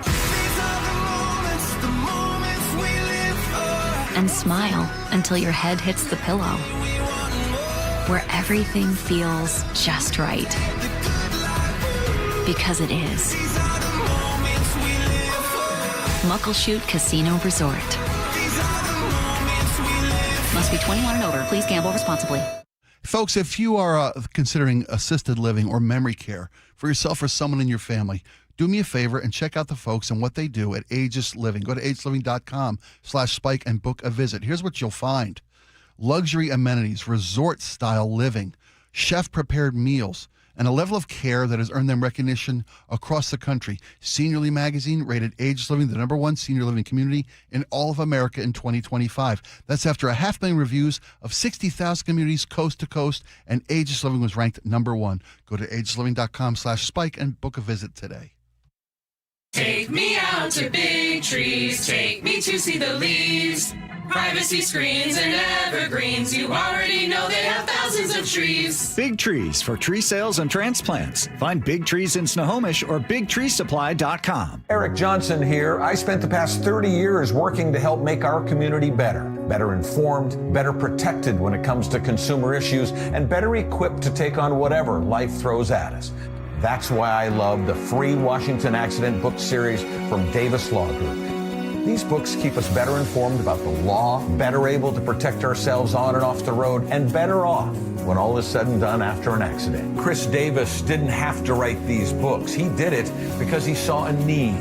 People who were in accidents or other legal situations didn't know what to do, what pictures to take, documents to request. Only a tiny fraction of the people who get these 3 books will ever become clients of Davis Law Group, but that's not the point. Chris wrote them because it was the right thing to do. The free Washington Accident book series is a must-have for drivers who want to be prepared for whatever the road might throw at them. Get yours at WashingtonAccidentBooks.com. Life, liberty, and the pursuit of happiness. Those words weren't written for history books. They were written for you. But it's hard to pursue happiness when aging is part of everyday life. John Curley here. Longevity Medical Clinic was created to help people with overall wellness and longevity, including diabetes management, heart health, weight management, inflammation reduction, nutrition, cognitive health, hormone therapy, and more. I can tell you from personal experience, being a patient for 17 years, I have a richer, fuller life, and I'm better able to pursue my own happiness. As America celebrates 250 years of independence, give yourself the chance to reclaim yours. Independence from aging. Take control of your health before small issues become big problems. Experience a smarter, proactive approach to aging, backed by decades of experience with longevity. Do what I did and feel like yourself again. Get your free health analysis at Longevity Medical Clinic. Find out how at lmclinic.com. Packed team buses, light rail and ferries. There are different routes to game day, but the destination is always the same. This city lives for Sunday. Get your tickets for Seahawks game days at Seahawks.com today. This is for all you guys on Viagra. ED pills are no longer needed. The brutal side effects like 4-hour headaches, blurred vision, and that flush feeling can all be put behind you with our treatment. Here at West Coast Men's Health, we have a better approach to ED. Acoustic wave therapy creates blood flow circulation by safely removing the plaque in your arteries and restoring function naturally. Guys, let me be clear. Pills will never fix your problem. Our equipment is the latest technology, and our medical staff is the best in the industry. So give West Coast Men's Health a call today. Speak with our clinic manager. Ask him any question you like, how it works, the science behind it, and even the cost. If you suffer from ED or Peyronie's disease, give West Coast Men's Health a call today. In addition to treating ED and Peyronie's disease, we now offer testosterone replacement therapy. With clinics in Redmond and Tacoma, call 206-519-6541. 206-519-6541. Online at westcoastmenshealth.com. We meet by accident, fixing every last bit, accurate auto body. If you've been in an auto accident, you have the right to take your vehicle to any repair facility. Accurate Auto Body has been family owned and operated since 1994, and they work for you, not your insurance company. Your insurance company may not love them, but you will, because We meet by accident, fixing every last bit, accurate auto body. it's the best time of the year at Staples, with back-to-school supplies as low as 25 cents, up to 40% off select tech and more at staples.com/back-to-school. Hartley here from Wilcox Farms. For over 100 years, we've cared for hens with healthy pastures and organic grains. That's why our eggs are nutritious and flavorful. Next time you shop, choose Wilcox Family Farms, locally fresh since 1909. Hey there, Dawn Riley with Olympic Hot Tub. It's our 49th birthday, and we're celebrating by giving you the gifts. Outstanding savings on saltwater hot spring spas, free Bluetooth music, and interest-free financing for 3 years. Plus, exciting savings on endless pool swim spas, saunas, and cold plunges. How's that for a birthday to remember? Ends August 24th. OlympicHotTub.com. Better you, better life. Olympic Hot Tub. All right, welcome back to the show. We're going to get to feeding time in just a second, but I teased this audio, so I want to play it real fast. Chris Reichdahl, Superintendent of Public Instruction, he posted all about all the merits of the DSA, which I found disturbing as a parent who has kids in public school. But he said the DSA wants affordable housing, a fair tax code, and accessible education. By the way, doesn't his party control every single thing in Washington State? Does he not feel like there's accessible education or a fair tax code? They've literally run everything in Washington for 40 years. So that's a question I would have. And how the DSA is going to provide that in a way that, I guess, old school Democrats in Washington have been unable to. That'll be interesting. Here's what Chris Matthews had to say about this whole thing, and I think he's got a pretty good take on it. Listen to this. Here's what I think, and I've been thinking about this for days now. The DSA has done a favor to non-DSA Democrats, to regular Democrats who are regular members of the party. They've listed what they believe in. Their chair made that clear. It's in Peggy Noonan's column this week. It's very clear. We're going to get rid of ICE, not just ICE. We're going to get rid of the border. We're not going to have a border anymore. We're not going to effectively control people coming in and out of the country. We're going to get rid of prisons. We're going to get rid of the Pentagon. We're going to negotiate. Well, what happens when your hostages are your former diplomats, like what happened with President Carter? People take your diplomats hostages. What do you do then? You need an army. All these positions can be denied by any regular Democrat. The problem with the big tent defense is every Democrat has to defend all this crap coming from the left. They've got to say, I believe in all this crazy stuff, and that makes me a Democrat. You've got to say, no, I'm not a member of the DSA, and here's why. Here's where I stand. I'm a regular Democrat. I'm for labor unions. I'm for opportunity for everybody. I'm for civil rights. I'm for all the things I believe in as a Democrat, but I'm not with this crowd. So here's what I would ask to Chris Reichdahl, and you guys can reach out to him. I mean, you can call his office if you'd like to. He works for you, yeah. And you should ask him, does he believe in these things? Because he sure talks about the merits of the DSA like they're the saviors. I find it very interesting. All right, it's feeding time. Let's see what the social medias are shoving down our throats. What do you got for us, Spike? Well, the Perseid media share tonight, I'm seeing that everywhere. The Sixth Planet lines up, I'm seeing that everywhere. Yep. But something I saw that I shared with Laura, I don't know if can we put that up for folks to see? If you're on the YouTube channel, you'll see this. If not, I'll read it to you right now. It says, on August 12th, 2026, the world will lose gravity for 7 seconds. What? NASA knows. They're preparing but won't tell us why. That's today. That's today. Back in November 2024, a secret NASA document titled Project Anchor was leaked online. The project's budget is $89 billion, and its goal is to survive a 7-second gravitational anomaly expected on August 12, 2026. What? Yeah, for the duration of 7.3 seconds. Expected casualties, 40 to 60 million people. What will happen? 1-2 seconds, everything not scared will rise up. 3-4 seconds, objects will continue to rise for 15 to 20 meters in the air. 5 to 6 seconds, panic and chaos will ensue as people hit ceilings. After 7 seconds, gravity returns. Everything falls from that height. This was a paper leaked from 2024. This is real? This was a real project. Project From Anchor. NASA? From NASA. They looked into this. At least that's what's blowing around. That's what's blowing around my feed today. I don't know if I believe. What I'll would be you do? holding my breath. I grab onto something that's anchored to the floor. Well, the good news is that the time they predicted it already happened. Oh, it was good. supposed to happen at 6:30 a.m. Pacific? We can all so thank you're, our you're Pacific? Phoenix. Yeah, your I think bed we might can have all- held you down. I did feel a chill before I woke up this morning. One That's of my what it blankets was. rose to the ceiling. You were floating in midair. Were you floating in midair? I don't think I was. But you land on a bed and you've That's got your roof true. over your head. So true. we all would have been fine. I don't want to take And my I have a weighted blanket. I don't know about you guys. You have a way. You planned ahead. Good for you. Isn't that crazy? What would you do if you honestly like? That's a sci. That's almost like a Last House Netflix movie type situation. Like if you're gonna lose gravity was suspended for just 7 seconds and things started lifting off the ground and floating and hitting this, everything hit the ceiling, but then fell back to the ground. I don't know what I'd do. I'd see if the internet still works. Like what the hell just happened? I would probably tie. I think I'd probably tie myself and my kids to something heavy, like our house. If you knew, what, yeah. What if there are people anywhere in the world today that tied themselves to something at anchored to the 6:25? ground. Yeah, I would think you should. Also, I've always wanted to eat like they do in space. Like remember in Apollo 13 where they like squeeze the stuff. Yeah. Chase the water tube. Chase it around the room. Yeah, that'd be fun. I'd try that. I wouldn't mind being in zero gravity for a while. I'd like to do that. I would. I'd like to. You know those. What they do is they fly up toward the edge of the atmosphere. Vomit comet. Right. Yeah. And they kind of up and they down. up and down. They get, and they film a little bit right there in zero gravity, and then they come back down and do it again. Yep. They filmed the entire movie Apollo 13, and they built a set inside one of those wild. planes.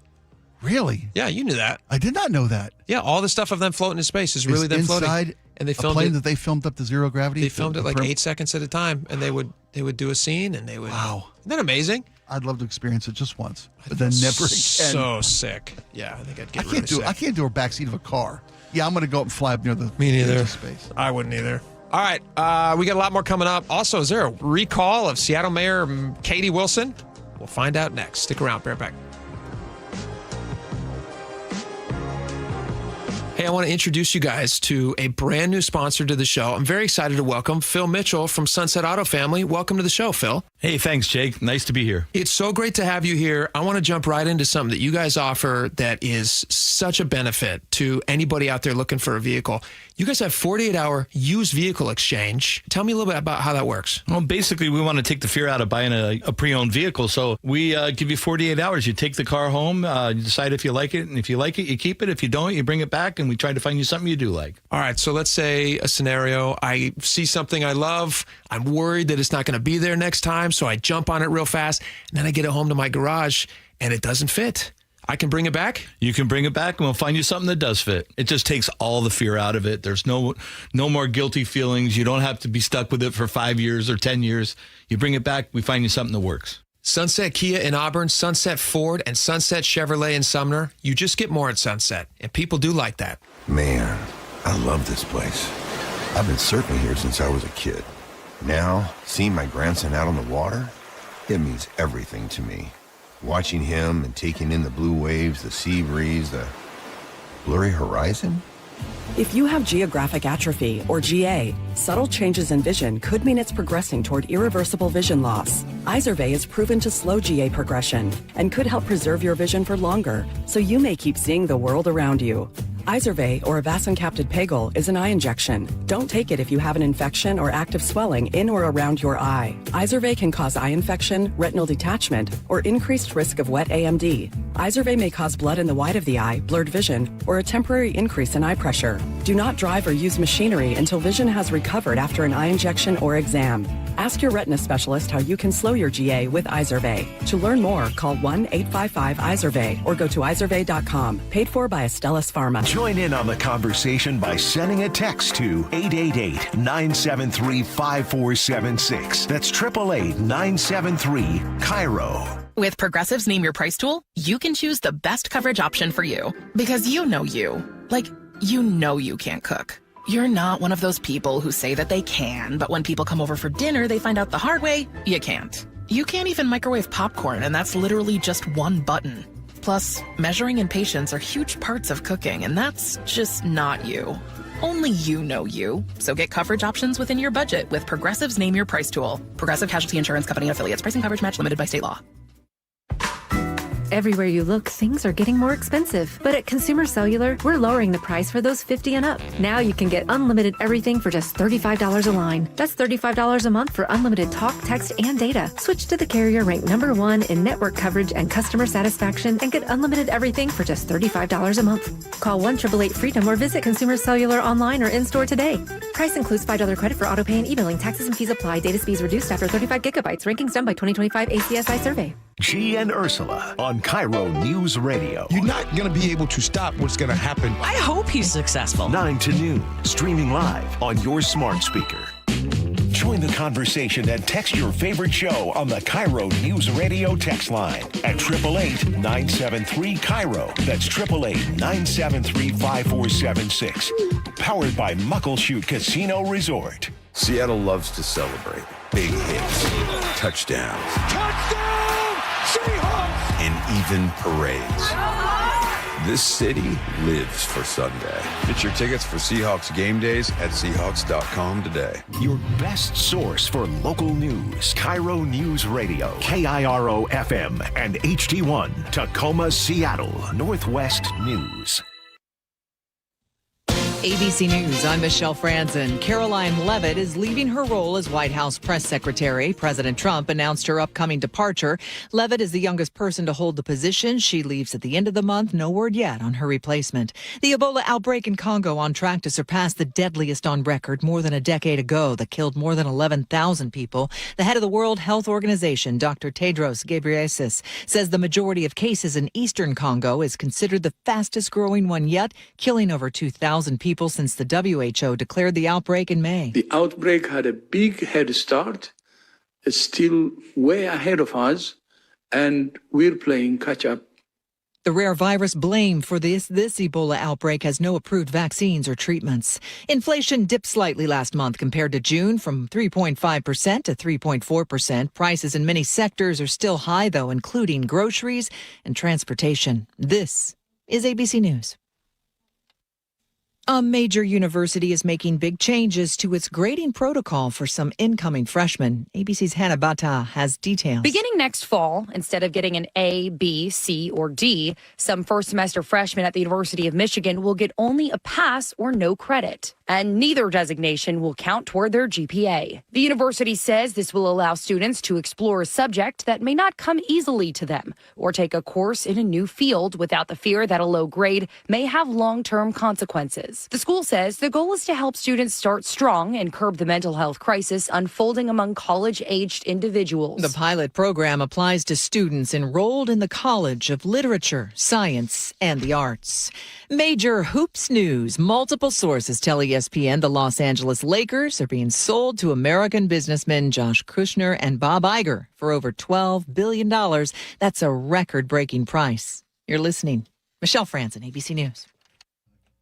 Coming up, a victim in the bite of Seattle shooting called 911 himself. We'll hear a clip of that call after Nate Connors at the real-time traffic desk. Thank you, Aaron. This was brought to you by Seattle Sports. All right, getting into Seattle, South 5, we're heavy from Northgate to I-90, Linwood to Seattle, up to 35 minutes. North 5, you're going to jam up just prior to the West Seattle Bridge to the Columbia Tower, catch a little break, and then we're bumper to bumper again between Mercer and the Ship Canal Bridge. 20 minutes to get through all this.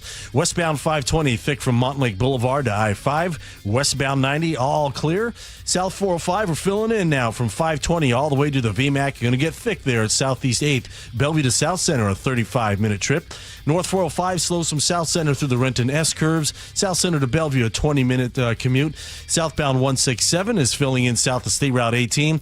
And up in Everett, Boeing's afternoon shift change is underway, and that packs eastbound 526 heading over to I-5 and southbound 529 right at the Snohomish River Bridge. The left lane is blocked for deck repairs. This work is scheduled to wrap up here in the next half hour at 2:30. Download the Seattle Sports app to stay in the know with the latest news, scores, and opinions about your favorite teams.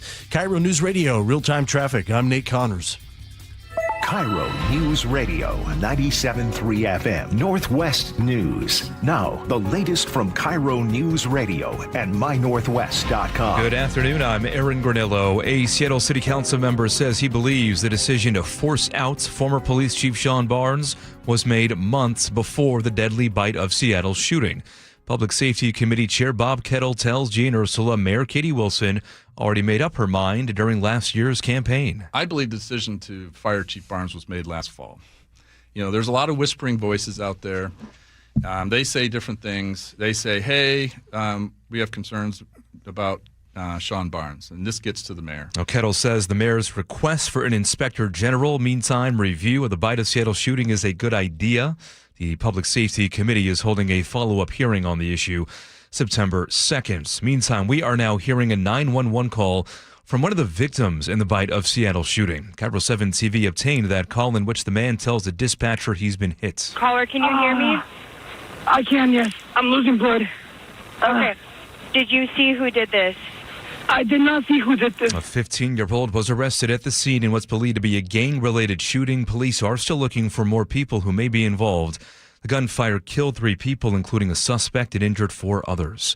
An arrest has been made in a drive-by shooting 3 weeks ago on Highway 900 near May Valley Road. James Lynch has details. Investigators say a tailgating driver at 5 in the morning fired a shot that shattered the victim's rear window and a bullet fragment lodged in the passenger headrest. WSP Trooper Rick Johnson says the danger in a shooting like this extended far beyond the targeted vehicle. You're not only endangering the driver, you could potentially endangering people that are, living in the area. The 29-year-old suspect faces drive-by shooting and assault charges. James Lynch, KIRO News Radio. No pay required for lunch at Seattle Public Schools this fall. The City Council voted unanimously to approve $3.6 million to provide those meals for students this school year.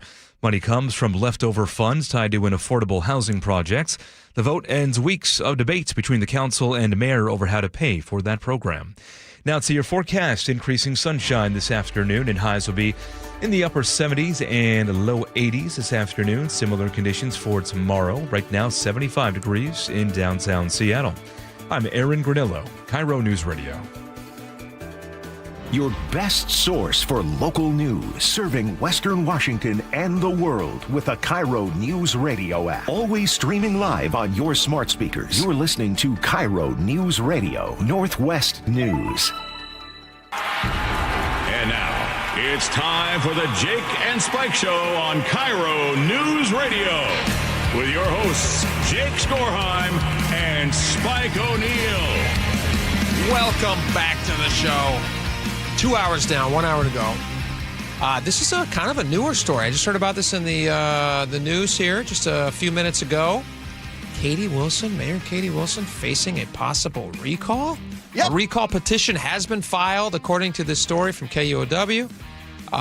They're saying, though, when you dig into the numbers, it's unlikely that it's going to end up anywhere because it would require a whole lot of signatures in the next 6 months. Yeah, it would require 70,000 signatures to get on the ballot for a recall measure. But the real problem with this is it doesn't allege that the mayor committed any crimes or any improper behavior. It's just that the couple who filed the recall petition, a husband and wife, Melinda Jacobson and Dale Osterud, They allege that the mayor has just they got nothing against her personally. They said, quote, derelict in her duties of public safety for the city of Seattle. She's just in way above her head, to quote them directly. Yeah. Derelict in duties. There's no illegality or misconduct alleged, just that she can't do the job. They just straight think she's bad at her job. Yeah. They straight think that not having any employment before this may not have prepared her for the grueling pace of the mayor's office. And they say that she is putting the public safety at risk. And they list out the actions that the mayor has taken over time. Do you agree with them? I kind of do. Yeah, I kind of do agree with refusing to use cameras when they were available. Yep. The firing of the police chief, as Aaron just reported, that was apparently people are saying that was the mayor's decision months before the bite of Seattle. She was just looking for an excuse. Yeah, but and any time an administration comes in, they want to put their own people in place. We kind of knew that going in. Yeah. That Chief Barnes wasn't her guy. She's also, speaking of putting her people in place, she's trying to oust establishment Democrats. She's endorsing, I guess on a personal level, she didn't do it in her official capacity as mayor because, like Batman, she's two separate people. She endorsed two DSA candidates. Well, they didn't work. It didn't work for her. Let me ask you this, though. Do you think 70,000 signatures would be a problem?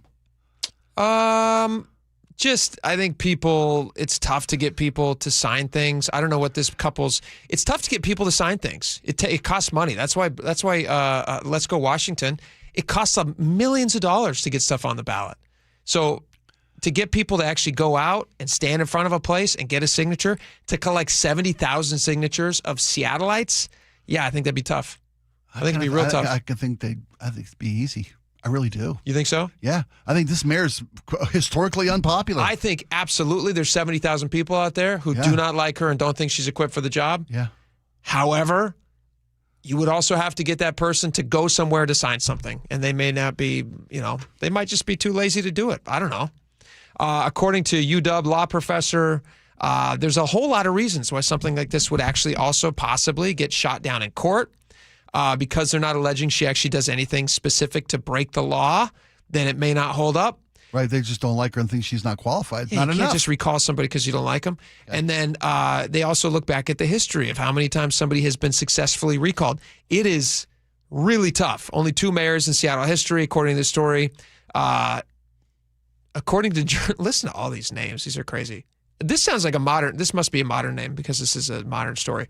Seattle journalist Newt Berger, but that could be of any time in history, and that could work. But in 1911, Seattle had a mayor whose name was Hiram Gill. You don't see too many Hirams out there. You don't see any. Or Newts. Yeah. Hiram's a nice name, actually. I like Hiram. I like Newt. You like Newt? I do like Newt. I knew a Newt growing up. Did you really? Yeah. Only one I ever knew was from Lonesome Dove. Really? Yep. Yeah, you're right. Ricky Schroeder's character was Newt. Didn't he die in a river? No, getting attacked by the snakes. No, the snakes. It's a different guy. There's a different guy. Yeah. Okay. And then the other mayor in Seattle to be successfully recalled was back in 1931. So 1911 and 1931. That was Frank Edwards. And it looks like we've had some mayors I'd want to recall since then too. Yeah. Yeah. Hey, you might be right, bud. You might be right. Hiram Gill was recalled for allowing illegal activities like gambling. And Edwards also faced recalls for dismissing public officials, notably the fire chief and city light head, respectively. Katie Wilson has demanded the resignation of the head of the SPD, so I feel like she would fit into this category, but who knows? I'm not a Seattle voter. I don't have a say. I just report it to you. Would you guys vote for this? That's a good question. We can get to some of that in last call at 888-973-5476. Lost call. There's no. This is a lost cause. That was good. All right. You want more Katie Wilson stuff? Sure. What do you got? This is another story that people are talking about. This is an interesting one. Seattle Council unanimously voted. I'm surprised by this because I thought one of them wanted to be mayor. I just assumed one of them would want to be mayor, but whatever. Okay. Unanimously voted to ban rental junk fees. Oh, yeah, this is easy. Katie Wilson, super excited about banning rental junk fees. Yeah. This is her talking about how excited she is that they have adopted her bill. Oh, here's my audio. Irresponsible actors are nickel and diming ordinary people, finding sneaky ways to add on a fee here, a fee there. Council member Dion Foster also sponsored the bill. Research from the Urban Institute shows that junk fees can increase renters' total housing costs by 10 to 30%, making it harder for people to budget and harder for people to stay housed. This is a little montage of people who showed up in support of this rental junk fee ban, which again has been unanimously approved by the Seattle City Council, and effectively just raises everybody's rent. But what do they care? And I'm a renter living in South Lake Union. I urge the council to ban rental junk fees. Seattle renters are paying a fee to pay rent, fees to cover utilities and management offices, fees to submit maintenance requests. This piece of legislation will provide much needed relief to renters like myself. I've been renting in Seattle for 7 years, and in that time, I paid thousands of dollars in rental fees, with most of that coming from pet rent for my cat. She's still going to have to pay that rent.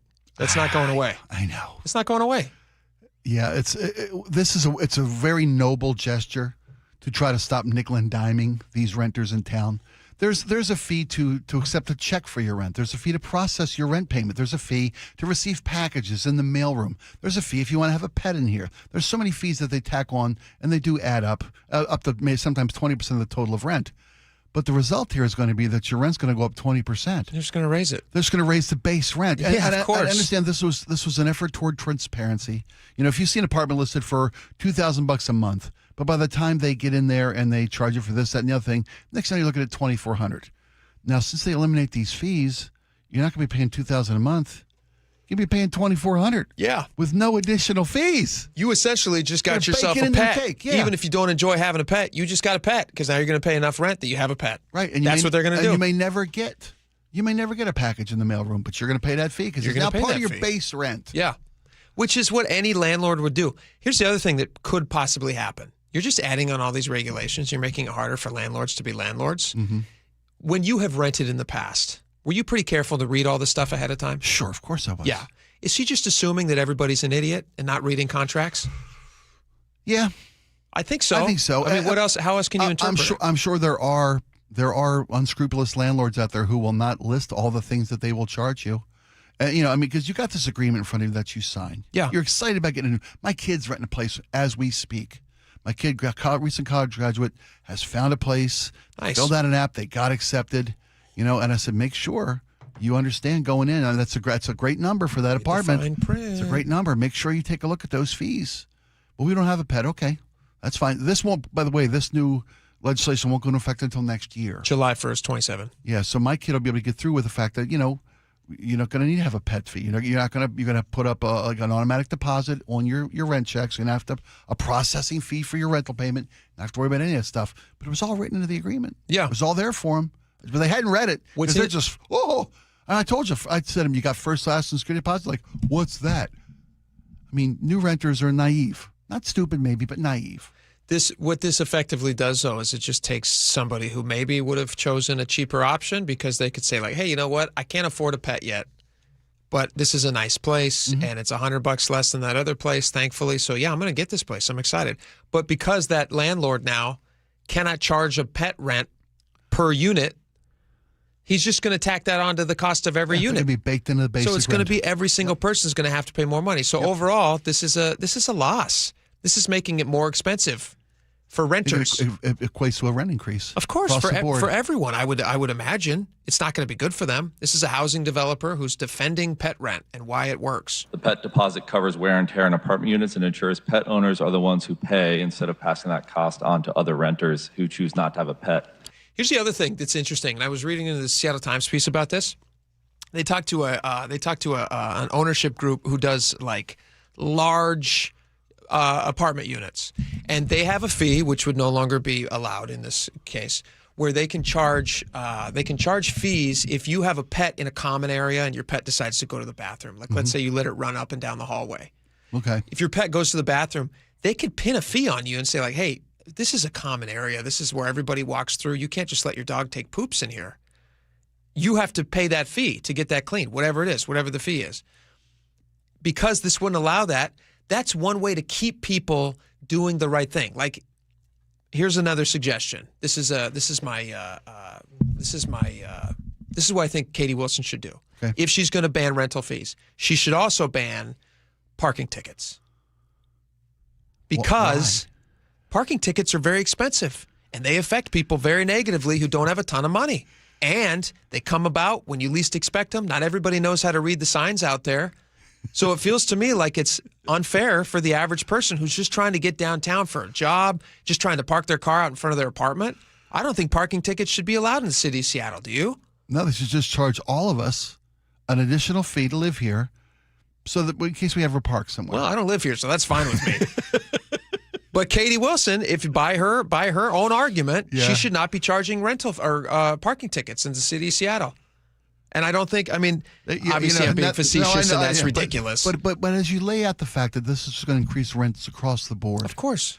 I wasn't surprised that they voted unanimously to approve this, but now that you've opened my eyes a little bit, I'm surprised nobody spoke up for the property owner who said, "Look." Somebody did. What was it? Who was it? Bob Kettle, one of the city council members tried to. Yeah, council member Bob Kettle. He tried to introduce unsuccessfully an amendment to allow landlords to charge a $25 per month per dog fee plus inflation. That got shut down. He can't do it.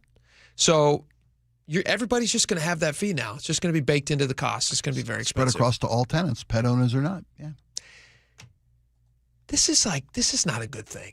The other thing that it's going to do, I think one of the other unintended consequences, let me ask you this question. Let's say that you had an extra $1.5 million to invest. Okay. And you're thinking about buying a property that you want to rent out to some folks. Like maybe it's a small apartment complex. Yeah. Maybe it's a 4-unit place. You have $1.5 million you're going to spend on it. Would you spend that money in Seattle? Or would you spend that money somewhere else where they don't have all this stuff? Well, I don't know because so many factors come into play. You're seeing it's probably going to keep people from opening up rental properties in Seattle. These well, I think fees. You got to go where the customers are. I think it would chase people away. Okay. Because if I was somebody who was a landlord, I would want to make sure that I could count on what things were going to cost because they're not making stability. You want stability. You want to make sure that your places don't turn into a junk heap. You want to make sure that you're the one who's protected more than the renter who could essentially just stop paying rent to you and squat in your place and start letting their dog crap everywhere. I wouldn't want that. No, you're right. I'd want to be in a city that respected my property. Yeah. I might be more inclined to be outside the city. You might go to a place like Edmonds. Might be so, yeah. Beautiful place. You got friendlier to business owners. View of the ferry boats, which is lovely. All right. Speaking of views and lovely views. Speaking of lovely views. Yeah. What's this next story about, Spike? The Denny Blaine? Denny Blaine is Park. back in the news. Why? Well, because you remember about a month ago or so, a judge said, okay, we're going to let you still maintain the nudity at Denny Blaine Park. We're going to require the city to put a plan in place to keep the illicit activity, the drug activity, the public sex out of there. Yeah. And according to neighbors who have been videotaping through doorbell cameras and through phone videos, acts of illicit sexual behavior at these parks. They're coming forward saying, look, the city is not living up to its commitment to the community, to the neighbors, that they're going to police these activities. Now, there's a quote from a story from KIRO 7, you can find it on My Northwest, about this story. There are neighbors saying, look, we're there all the time and we don't see this illicit activity. It's very isolated. And they're kind of upset the fact that the neighbors are filming people at the park. They're saying, look, I'm more upset that they're filming patrons at the park waiting for something having sex horrible with each other. No, filming neighbors at the park who are just being nude, as the city has allowed them to be. The judge ruled. So, you're allowed to be nude out there, and they require the city to put in a system in place, protections against this illicit behavior. And they have some explicit video of this illicit sex behavior that they showed. Said, look, you guys aren't meeting your requirement for the city to police this activity. It's interesting that the people who are naked are also feeling bashful, isn't it? That they're being filmed? They don't want to be filmed? Yeah. Yeah. No, they're out there naked. I would think that a person who would, like a nudist, somebody wants to go out and be nude, I think that would be like kind of a person who's like, film away. Check it out. Yeah. Like an exhibitionist a little bit. But I could see that. I mean, more than the average person. Like if I was in a public park and somebody started filming me, I would leave that park. I agree with them. I wouldn't want to be filmed. Nobody wants to be filmed against their will. Right. You're also in public area, so I understand that. Yeah. You can't stop somebody from filming with their camera. But if there's sexual illicit activity happening, you also want to make sure that gets you got to nip that in the bud. And that's not a sexual reference. That's no, nip your own bud on your own time. The people, the residents, the park users, I should say, have said also in this, when we do see incidents like this, it's acted upon really quickly by those at the park to stop this illicit behavior, something we mentioned months ago. It behooves those who use this park and want these amenities. Yeah, police and want it. this community. Yeah, take care of your own. Don't wait for the city. Don't call the police. Shame Well, you these should people. call the police. You should. Those But people should be arrested. Don't expect the police to solve the problem that you could maybe solve yourself. I do think the police should be expected to solve the problem, though. I disagree with you there. I think the police should be. I think they I'm should not be able saying to. don't call the police. Yeah, I think they should call the police, and I think the police should go and arrest these people and say, like, hey, you guys who are doing illicit activities, we won't say exactly what's happening, but we have the videos. The real story here is that if they clearly haven't stopped the illicit activities, there's video evidence that they haven't stopped these, you're going to lose the right to have this park. I mean, at this point, I don't know how at this point, I would be shocked if they did anything to shut it down because really, I mean, how many countless videos do you have of people who are out there doing bad things there's far in too public? Many. Far too many. And you have like neighbors who are complaining about it, and so much so that they're now filming other people who are naked, who just want to be naked in private at a public beach. I can't imagine at this point they shut it down, but they might. I just can't imagine at this point that they would. Well, they aren't meeting the judge's requirement to put proper security in place to make sure this kind of stuff doesn't happen. Yeah. Maybe that'll be the result of this. Get more cops down there. Get like what was the name of the show with Lieutenant, I'm not going to say his name because it actually sounds like a dirty name. I was just about to say it. Reno 911. You know what I'm talking about? Yeah. You got to get some They'd cops be down there. Perfect for this job. Get some cops down there in some Tighties, in some tight shorts, hot cop pants. shorts. Yeah. Or from Arrested, get some like hot it. cops down there. Play in the environment. You know what I mean? Yeah, sure. Make it fun. There you go. But put a cop there. Explore the space. Explore the space. But put a cop there. Yeah. And maybe somebody will be like, "Oh, look at that's a hot cop. That's not a real cop." And then they start doing something illegal because they're kind of it's not entrapment. Busted. But then boom, you got him. That's right. You assumed wrong, buddy. Yes. Now assume the position. I'm not going to make that joke. Makes All itself. right. It makes itself. Which is also a problem. Oh, jeez. This is a dangerous topic. Let's talk about something family friendly next. Let's talk about something family friendly. Is it I don't even safe? want to tease it after that topic. Okay, we have a family friendly topic when we come back. Mystery topic coming up next. Mystery family friendly topic when we come back. Stick around. This hour is brought to you by Davis Law Group. KIRO News Radio, where you hear the John Curley Show, 3 to 7. Katie Wilson. People still blasting away at her. There's a great, crazy play called The Actor's Nightmare. And the play goes this way. The actor is standing backstage, and all of a sudden, the stage manager goes, "You're on." And he walks into the scene. He didn't show up at any rehearsals, and he's just there, center stage. And the nightmare is, I have no idea what my line is. Watch live or later on the John Curley Show's YouTube channel. Hey, Jake Skorheim here. There's been a rash of reports of fake contractors ripping homeowners off for roof replacements and other jobs. That's why it's so important to know the company that's coming to your home. And that's why I put my name behind Valentine Roofing. Every customer can expect the Valentine experience. Seamless communication, meticulous cleanup, and extra mile service. So if you think your roof is on its last legs, if you want to beat the rain and beat the mad rush, Valentine Roofing is now offering priority scheduling for your roof replacement. That means when you call Valentine Roofing today, they can get your job started within 3 weeks of signing the agreement. And they make the process so simple for you. You can expect an estimate with transparent pricing and options that fit your needs in just about an hour. Since 2008, thousands of Western Washington homeowners, like me, have chosen Valentine for their roofing needs, and you can trust them too. So call 206 Roofing to schedule your free estimate today. That's 206 Roofing. And remember, when you see the red Valentine vans, you know your home is in good hands.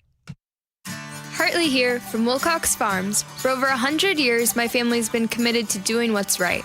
At Wilcox Family Farms, that means caring for our hens with healthy pasture environments and a diet of organic grains and flax seeds. It's how we produce eggs that are wholesome, flavorful, and good for you.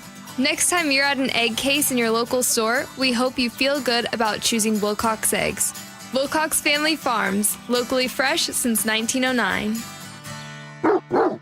Is your car's AC blowing warm air? Don't sweat it. Right now, save $50 on any AC service at Bucky's Complete Auto Repair.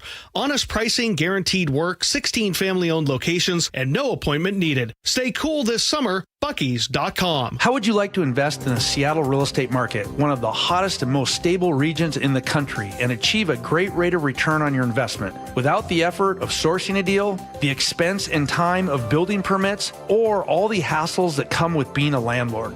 Hi, I'm Scott Rireka, CEO of Legacy Group Capital in Bellevue. Legacy Group Capital develops local real estate, lends money, and shares the profits with our investors. Diversify with Legacy Group Capital. Invest into our Northwest Fund, which is currently delivering 9% on a fixed rate term. It's our flagship fund for 19 years with zero investor losses. And yes, we do accept IRAs. Find out why 1,300 local investors have invested over $350 million. Invest in the stability and ease of Legacy Group Capital's Northwest Fund. Legacy Group Capital at legacyg.com. This is not investment advice. Investments available to accredited investors only. Details at legacyg.com. You're still glowing, flirting, grooving. You've still got it. But your immune system weakens as you age, making it harder to fight illnesses like pneumococcal pneumonia and RSV. Vaccines are a key part of any health routine and can help protect you from getting really sick. Ask your doctor or pharmacist which vaccines you need.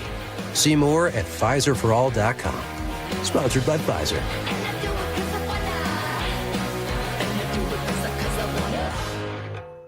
Heartburn. Quick, Alka-Seltzer. Because nothing is worse than heartburn after a long day. When you're finally off the clock, dinner's done, feet kicked up, kids asleep, and boom, heartburn tries to steal the moment. Quick, Alka-Seltzer. Because nothing works faster for heartburn relief. The effervescent tablets start neutralizing acid in seconds, so you can sit back, relax, and unwind from your day. Next time heartburn hits, quick, Alka-Seltzer. Use as directed. This is it. These are the nights. The ones where you laugh until you can't anymore. And smile until your head hits the pillow. Where everything feels just right. Because it is. Muckleshoot Casino Resort.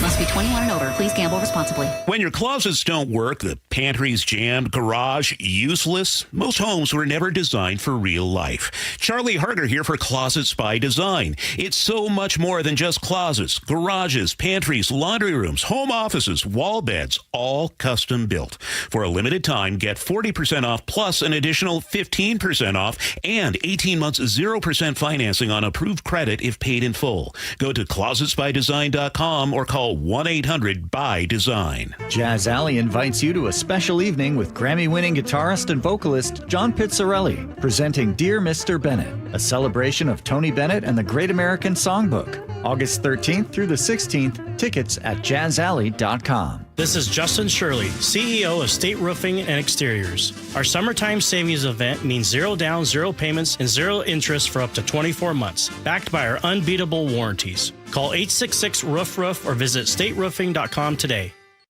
KIRO News Radio 97.3 FM Northwest News. Now, the latest from KIRO News Radio and mynorthwest.com.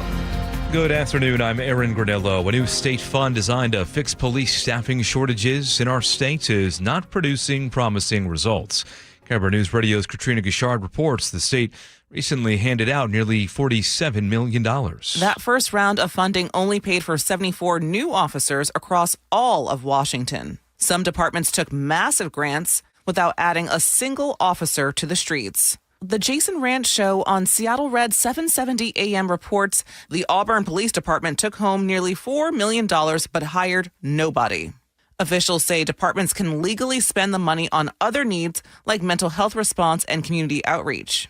Katrina Gishard, KIRO News Radio. Big changes are coming for renters in Seattle. KIRO News Radio's Jillian Raftery has details. Pet rent will soon be a thing of the past in Seattle. So will things like common area access fees, appliance fees, and more after the city council banned a long list of so-called junk fees. Poe Lampai is with the Washington Housing Alliance. Renters in Seattle are sharing that fees are oftentimes added after move-in at lease renewal, trapping tenants who can't afford to move. Angie, who is a small landlord, told the council, "We are opposed to the bloated and flawed rental fee legislation. The measure does allow certain fees for things like keys or lockouts. It takes effect July 1st, 2027.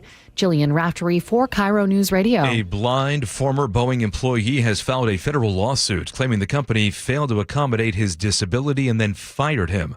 The Everett Herald obtained those court documents showing the man was hired as a machinist in 2023, but was escorted off property days into orientation after Boeing cited safety concerns. According to those court documents, the man told Boeing he'd spent nearly a decade doing machinist work with no injuries. Boeing declined comments to the Herald.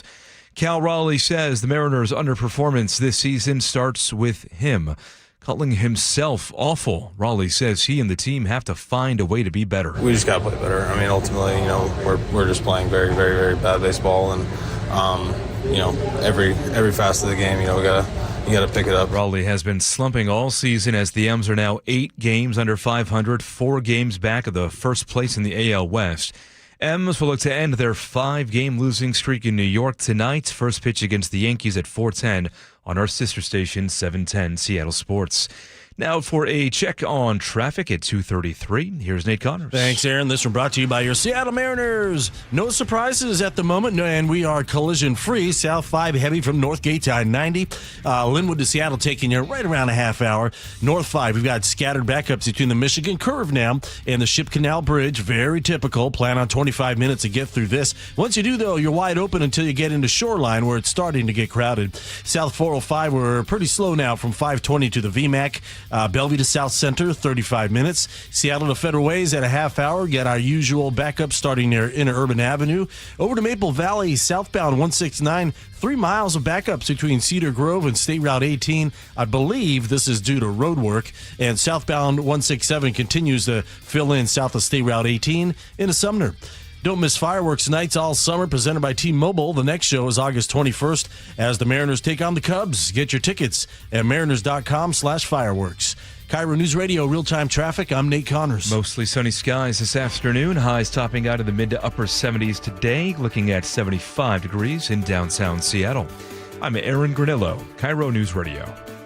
Your best source for local news. You're listening to KIRO News Radio, Northwest News.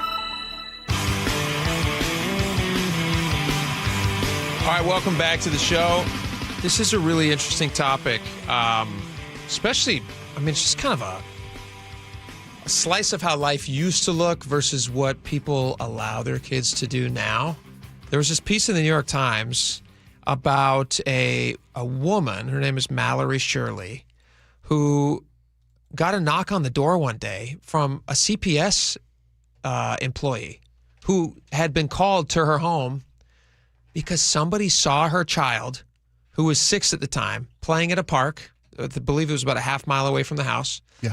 So the kid got asked by a bunch of concerned parents, do your parents know where you are? Do your parents know where you are? And he, I guess, told them many different times, like, yeah, my parents allowed me to play at the park by myself. And those parents seemed to take that fine and whatever. Except one lady was pretty vigilant, followed the kid home, saw where he lived, and then apparently called CPS and said these parents are endangering their children enough that you need to go check in on him. This is in Atlanta. And so CPS then shows up on her doorstep and says, like, hey, we're now required by law to do a search of your home and investigate you guys to see if you guys are safe parents because you let your 6-year-old go to a park nearby. The state considers it inadequate supervision. To let a 6-year-old go to the park? Go to the park. That's the sign of the times, brother. Was this like this in a million years? You and I are a bit different in age, but even when I was young in the 90s, this never would have been I was never at home. We were gone all the time. All the time. Especially summertime, gone. Gone. But we walked to school by ourselves, my brother and I. Sure. Or without him for whatever reason. Both ways, walk school, walk home, in our neighborhood. We knew what was going on. My parents knew what was going on. Was there any expectation that you were supposed to be checking in constantly with your parents so they knew where you were at every single second of the day? My parents were like, make sure you eat somewhere at a friend's house. If you're going out all day long. Yeah, don't come home hangry. They knew. If you're gonna be gone all day long, just be, make sure you stop by somebody's house at lunchtime. Yeah.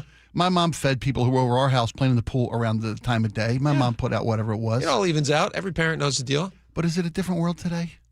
That's what these parents who worry about a kid by themselves at a park at 6 years old. 6 is kind of young. Yeah. I get it. And Yeah, the it is. parents- I have a 6-year-old that would be. You probably wouldn't do that. We wouldn't let our 6-year-old go a half a mile away from the house. There is a park near our house that we will let him go to with his older brothers. But by himself, we would be more cautious and we would say, hey, like, stay a little closer to home. The parents mentioned in the New York Times story, so they were trying to instill a sense of independence and responsibility in their kids, which I totally understand. And these other parents at the park, I mean, they're not, you can say they're being Karening out, if I may, about the one parent who said they really followed through with child protective services. I feel like maybe the one Karen who obviously called CPS, that's a Karen to me. Yeah. The other parents who were just wondering, like, asking, hey, are you okay? Do your parents know where you are? That to me feels like genuinely responsible, nice neighbors who may have recognized that, that kid looks pretty young to be, especially modern times. The kid looks kind of young to be at a park by himself. And then asking, and then the kid saying, yeah, my parents let me play here. And then that was it. And they just let it go. But the lady who follows him home, that's creepy. And saw the house, didn't like what she saw? Well, I think she was just looking for the location of his house so she could call CPS. Okay. In the pictures, they have a perfectly lovely house. I don't think that is an issue. The question, though, is, are kids safe playing outside of the house like this? I mean, like, if you had a 6-year-old, how far would you let your kids venture away from the house? Because this is like something every parent deals with. We live right next to a park as well, and my kid was a member of the swim club, which is literally the pool's right behind our house, the community pool. Sure. But the fact that I could watch my kid walk from my back fence to that pool mattered. And I could I watched every step. Mm-hmm. I don't know if I'd let my 6-year-old go to the park a half mile away on their scooter. I don't think I could do that these days. It's interesting because I feel like what we have done to kids these days is completely suffocate their childhoods with helicopter. I mean, everybody's heard the term helicopter. Sure, helicopter parenting. parents, you bet. And what we end up doing to these kids is we create environments where they have no experience overcoming risk. I was reading about this recently. There's a guy whose name is Jonathan Haidt, who you've probably heard of. He does The Anxious Generation was a book he wrote. Sure. And he talks about the reason that people suffer from anxiety in their teens and 20s and 30s is because for many of them, that's the first time that they have ever been in a situation where they have to overcome a risky situation because their childhoods had helicopter parents who were watching every single step that they took. Sure. And so you let your kids go out, and he said, like, there's a direct correlation between letting your kids overcome risky behavior, like let them engage in risky behavior. It's not dangerous. Like, don't be dangerous. That would be poor parenting. But let them walk to the local store that you've chosen to live near, because statistically, nothing's going to happen to them.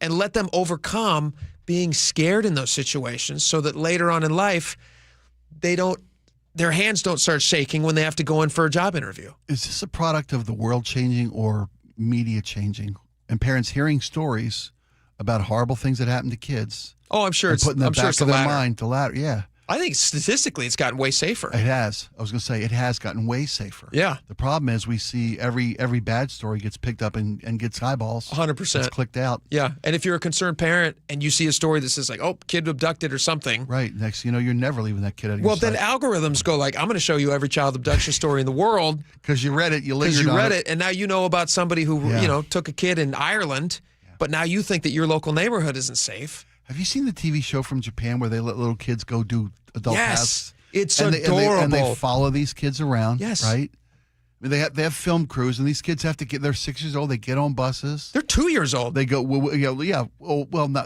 siblings together, right? They send 2 years out by themselves? Yes, 2 years old out by themselves. They send like tiny little baby kids out by themselves. With Maybe a not shopping 2, list but and like some money. But Yeah, like 3 years old, like tiny little kids. Yeah. And what they know in that community is like they make them wear like yellow backpacks or something. And carry a flag, yeah. Little things to identify. I'm on my first big outing to the store to go get crackers. And then friendly people will keep an eye on them because there is a sense of community where they go like, you know what? We see that kid's got a little yellow backpack, which means that kid's on an outing. And I think that's more likely. It's like these parents in Atlanta who saw this kid they were checking in, but they weren't being Karens about it. Right. And then they've had this horrible experience now where CPS has come to their house. It's a shame on CPS for actually following up on this. They should have just knocked on the door. If they really felt the need, they should have knocked on the door, met the parents, realized that the person at the park was a complete Karen, and then not intruded on their life. I feel like that's wrong, unless I'm reading it off. No, I think you're spot on. In this story, they mention a Harris poll of children 8 to 12 years old, right? 62% of those polled by Harris Polling, 8 to 12-year-olds, had never walked or biked somewhere without an adult. Never. 62% of kids. Unheard of when I was a kid. Unheard of. Right. Not being left alone. It's the same for us. We were all day long, sun up to sundown. All day, every day. Yep. Come in when the street lights come on. We would go. Before cell phones. There was a baseball card shop maybe a mile and a half from my house. And summertime, I would earn a little extra money. Me and my buddy Justin, we'd be on our bikes. Off you go. We'd ride down a crazy big hill. I don't remember wearing a helmet, but I hope I had one on. Do you have shoes on? Some days maybe, some days not. Usually just sandals or whatever. It doesn't matter. Whatever was closest to the bike. Yeah. Get down to the baseball card shop, buy a pack of cards, hope for a Griffey, go into the Albertsons, which was next door. Actually, I think it was it might have been a Payless. Okay. That's how long ago that was. Buy a 1 liter Pepsi. And I'd sit in front of the Payless and I'd open up those cards with my buddy. Summertime. And it was magic. Yeah. And then you catch some tadpoles, head home. And that was life. Yeah, it was. But kids these days don't have that experience. And I feel guilty as a parent because I'm not quite as guilty as maybe some parents, but I'm definitely guilty of over-parenting my kids. And I'm looking for ways to say, hey, you know what? Go have some adventures and be a little risky. It's tough. But it's tough. Because that stuff chases you around and you feel like, oh my, around every corner I need to be scared. That's the most precious thing in your life. Yeah. But in reality, we're harming them later in life by not letting them be independent. Yep. It's a tough balance. Let them skin a knee, man. Parenting's tough. Good job, parents. You guys are doing a good job out there. Just take that home tonight.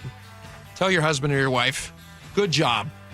You guys are all working hard. We're proud of you. And send Junior to the store. Yeah. Pack of smokes. Go let your kid. Go from your mom. Do something. All right. Last call next. We got a bunch of text messages. We'll get to those.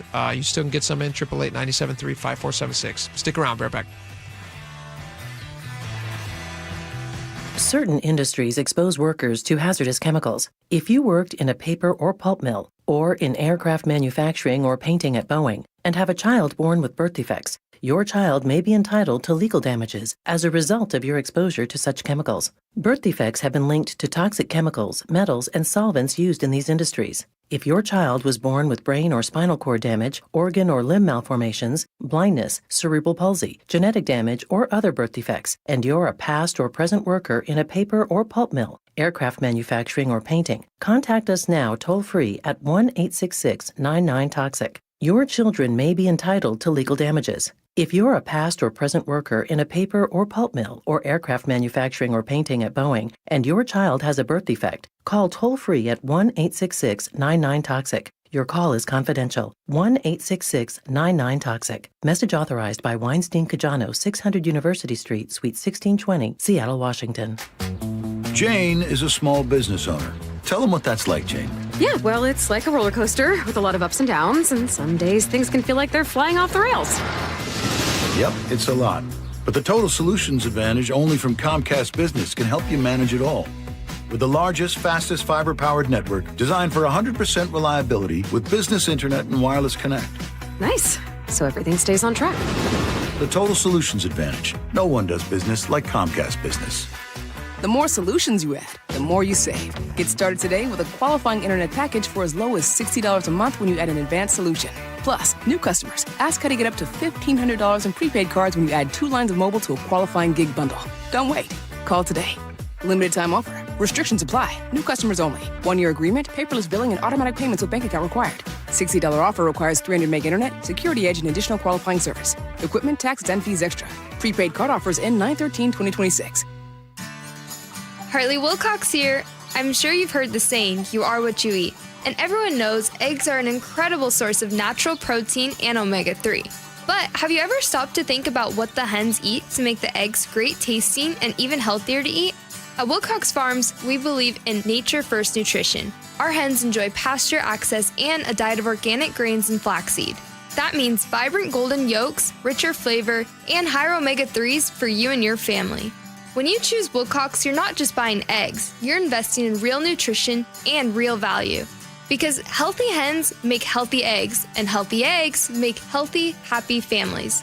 So next time you're at the store, look for Wilcox Family Farms eggs. Taste the difference that starts with what our hens eat. Learn more at wilcoxfarms.com. Wilcox Farms, where better eggs begin with better care. Wilcox Family Farms eggs, locally fresh since 1909. All right, I'm so excited to be talking with Phil Mitchell. He's a new advertiser to the show. He owns Sunset Auto Family. Phil, welcome. Thanks, Jake. You guys offer something that I think is so valuable. We have so many listeners in our audience who are business owners and a lot of people who are driving commercial vehicles. You guys are basically like a perfect silent partner because you offer repairs for life on these commercial vehicles. Tell me about that. Well, basically, repairs for life means any vehicle that we repair for over $250, we're going to cover that repair for as long as you own the vehicle. So if you got a commercial fleet and you put a transmission in your 250,000-mile truck, we're going to cover that for life. And you think about the value added there for a small business owner who is trying to stretch every single mile out of these vehicles. You don't even have to buy the vehicle from us to get the repairs for life. Basically, we want to service your entire fleet. So if you bought your fleet from somewhere else, let us service it. We'll give you repairs for life. We're going to save you thousands. Love it. Only at Sunset Ford and Sunset Chevrolet in Sumner. You just get more at Sunset, and people do like that. Guys, if your energy is down, your workouts feel harder, and your drive isn't what it used to be, it may not be aging. It could be low testosterone. At Revive Health here in Seattle, the first step is simple: a free testosterone exam and consultation with an experienced medical provider. We'll review your labs, symptoms, and overall health to determine if testosterone therapy could help improve your energy, strength, and performance. And for a limited time, qualified patients can get started with a free month of TRT. Revive has helped over 120,000 men since 2011 improve energy, sleep, mood, and confidence. If something feels off, don't ignore it. Get answers and take control of your health. Call 206-529-1111. That's 206-529-1111. Or visit revivehealth.com. Revive Health. Elevate your vibe. Must medically qualify. Terms apply. Contact Revive for full details. It's the best time of the year at Staples, with back-to-school supplies as low as 25 cents, up to 40% off select tech and more at staples.com/back-to-school. This is Justin Shirley, CEO of State Roofing and Exteriors. Our summertime savings event means zero down, zero payments, and zero interest for up to 24 months, backed by our unbeatable warranties. Call 866-ROOF-ROOF or visit stateroofing.com today. Hello, sweltering Seattle. John Curley here. Is your home staying cool? Are you losing sleep because it's just too hot? At Home Comfort Alliance, the goal is not to sell you a new system. It's to fix the one that you have. Repair first, replace only if it truly makes sense, saving you time and money. If your system's done, a heat pump gives you both cooling and heating for year-round comfort. Get real pricing in 60 seconds at HomeComfortAlliance.com. Call the comfort people. Home Comfort Alliance. All right, welcome back to the show. We got a bunch of, it's last call. We got a bunch of text messages. A lot of weird topics today. Gravity loss, nude beaches, recalls, hit and runs. We got it all. Let's just jump right into it. Laura, go for it. Yeah, on the conspiracy theory that there was going to be 7 seconds of spontaneous gravity loss today, Mike in Puyallup says, in zero gravity, wouldn't your house and everything else start floating too? Well, it's got a foundation, so I would assume no. Anything anchored to the ground. In the house would be, stuff in the house would float, but the house would probably stay. They caught about Laura's weighted blanket. Weighted blanket 206 says weighted blanket would be useless. Mm-hmm. It, like everything else, not attached to the ground, would be weightless. I need a better backup plan. I would have also thought a weighted blanket would do it, but you're right. It wouldn't do it. Not without Very gravity. smart. Thank you, guys. But thankfully, gravity did what it does, and nobody levitated. And crazy internet rumors do what they do, and just I guess we can ignore it. Should we? Okay. Let's see here. Want to go Katie Wilson's? Let's do nude beach stuff. Much more better. Jim in 360 said naked in private at a public beach. Something looks wrong with that statement. That's fine. The people who didn't want to be filmed at a nude beach. Right. 253 says, doesn't Seattle Police Department have low enough morale anyway? You're right. They have to go and respond to these. Make them watch people having, Or send them out as hot cops. On Mayor Katie Wilson's invisibility on a Zoom call in the aftermath of the Biden Seattle shooting, Brett from Olympia says maybe she was in the bathroom, shower, in her car, at a movie. Who knows? Clearly, the mayor abdicated any and all care of and for public safety. She needs to go. That's from Brett. 206 says, in my son's Zoom driver's ed classes, he has to be on camera or he's considered absent per Washington DOL. A 16-year-old trying to get his driver's license has to be on camera, but the mayor of Seattle does not. She should be marked as absent. He gets no credit for the meeting. That's interesting about the DOL requiring of course, for you to be there. Yeah, and be viewed. I mean, you obviously should be there. Yeah. I'm also interested that you could do driver's ed on Zoom. How does that work? I think just the written part, the classroom part, not the driving part. That makes sense. On Bob Stelton's hit and run, we covered this earlier today. Our own Bob Stelton from Sports Radio was involved in a hit and run last week on Tuesday in West Seattle at about 12:30. We're going to cover this as we move forward because we're going to try to help figure out. The Seattle Police Department has not given the kind of response that Bob Stelton or any of us deserve, so we're going to figure this out. Isabella says, you need to call every day. I was in a car accident where I was run into. The guy ended up underneath my car, backed up, and then ran from the incident. They found him, ticketed him, and then I called 2 weeks later when I hadn't heard anything. Turns out the officer did not file the report in a timely manner. You need to call every day, and I hope Bob feels better. Ann in University Place says, my sister was in a hit and run Tacoma 3 years ago. Witnesses saw and tried to chase the guy as he got out and ran, leaving behind his cell phone and wallet. The police knew him. He was on probation after 17 years of prison time with a huge list of priors. The detective told me, in all honesty, since my sister didn't die in the accident, the case would not be expedited. My sister was 73 in the ICU, and the guy had no consequences. That's heartbreaking. That is nuts. That's crazy. 360 says, any disabled flock cams on the corner of the incident? Good question. Good question. There is a police camera that we're hoping they have access to. They can find out some information about this. It's a dang hit and run. Interesting. On Trump's Air Force One decoy, Brad the painter says, did Trump at least get a room temp ham on rye and a Coke while in the catering truck? That's funny. Richard in Redmond says, Trump is a total coward. He had no problem with sending the press and his minions on a decoy plane. I would ask Richard this question. I had just seen an update on the story, and maybe does this change anything for you, Spike? They told all the reporters on board that at least something was happening. They told them all to put their windows down, and then they had 2 jets scrambled to fly beside the plane to safely escort it out of the area. Does that help you at all? No. No? Really, no. That plane should have been in the air. Interesting. I mean, they didn't tell the assassins, the would-be assassins, that Trump wasn't on the plane. I also wouldn't tell the assassins. I wouldn't tell them until Trump was in D.C. Okay, where do you want to go next? Whatever. Your dealer's choice. Okay. On the new ban for rental junk fees, you'll notice I skipped the Democratic Social America section. We've had enough of that. Do you have any idea how many landlords are going to just ban pets altogether? That's true. Good luck living in Seattle if you have a pet and need a place to rent. They could just ban pets. That's the other thing. They could ban pets and they could just raise the rent. They could do both of those things. Seriously. John in 573, if I were a landlord that couldn't charge pet fees, I'd just change my rules to no pets. Steve in the 425 says, the problem that I have is all these little charges creep up, and it's almost like a bait and switch when rental agencies post a unit for a cheap price, or so it seems, only to be nickel and diming all these people with all these add-ons. If I were to rent an apartment, I would want all the costs included, so I don't have to worry about all these other little charges, which actually end up being a lot. And that was the intent of the city council. Yeah. Was to let you know full on ahead of time what you're going to be paying. But it's still confusing to me because isn't that exactly what your contract is? Yeah, exactly. Are you not reading your contracts, folks? About personal accountability. All right, John Curley's coming up next. Thank you guys for hanging with us today. I mean, this week's already half over. We'll be back tomorrow. We'll do it again. Gonna have a lot of fun. We'll see you then. John Curley next. Stick around.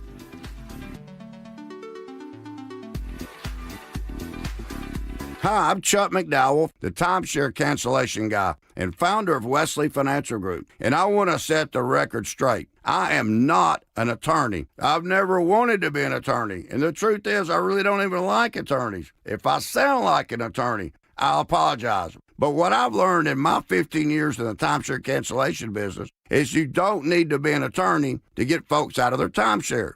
After 15 years and over 50,000 cancellations, I can tell you with confidence, we know how to get you out of your timeshare. Call us today and we'll send you our timeshare exit guide absolutely free with all your options for cancellation.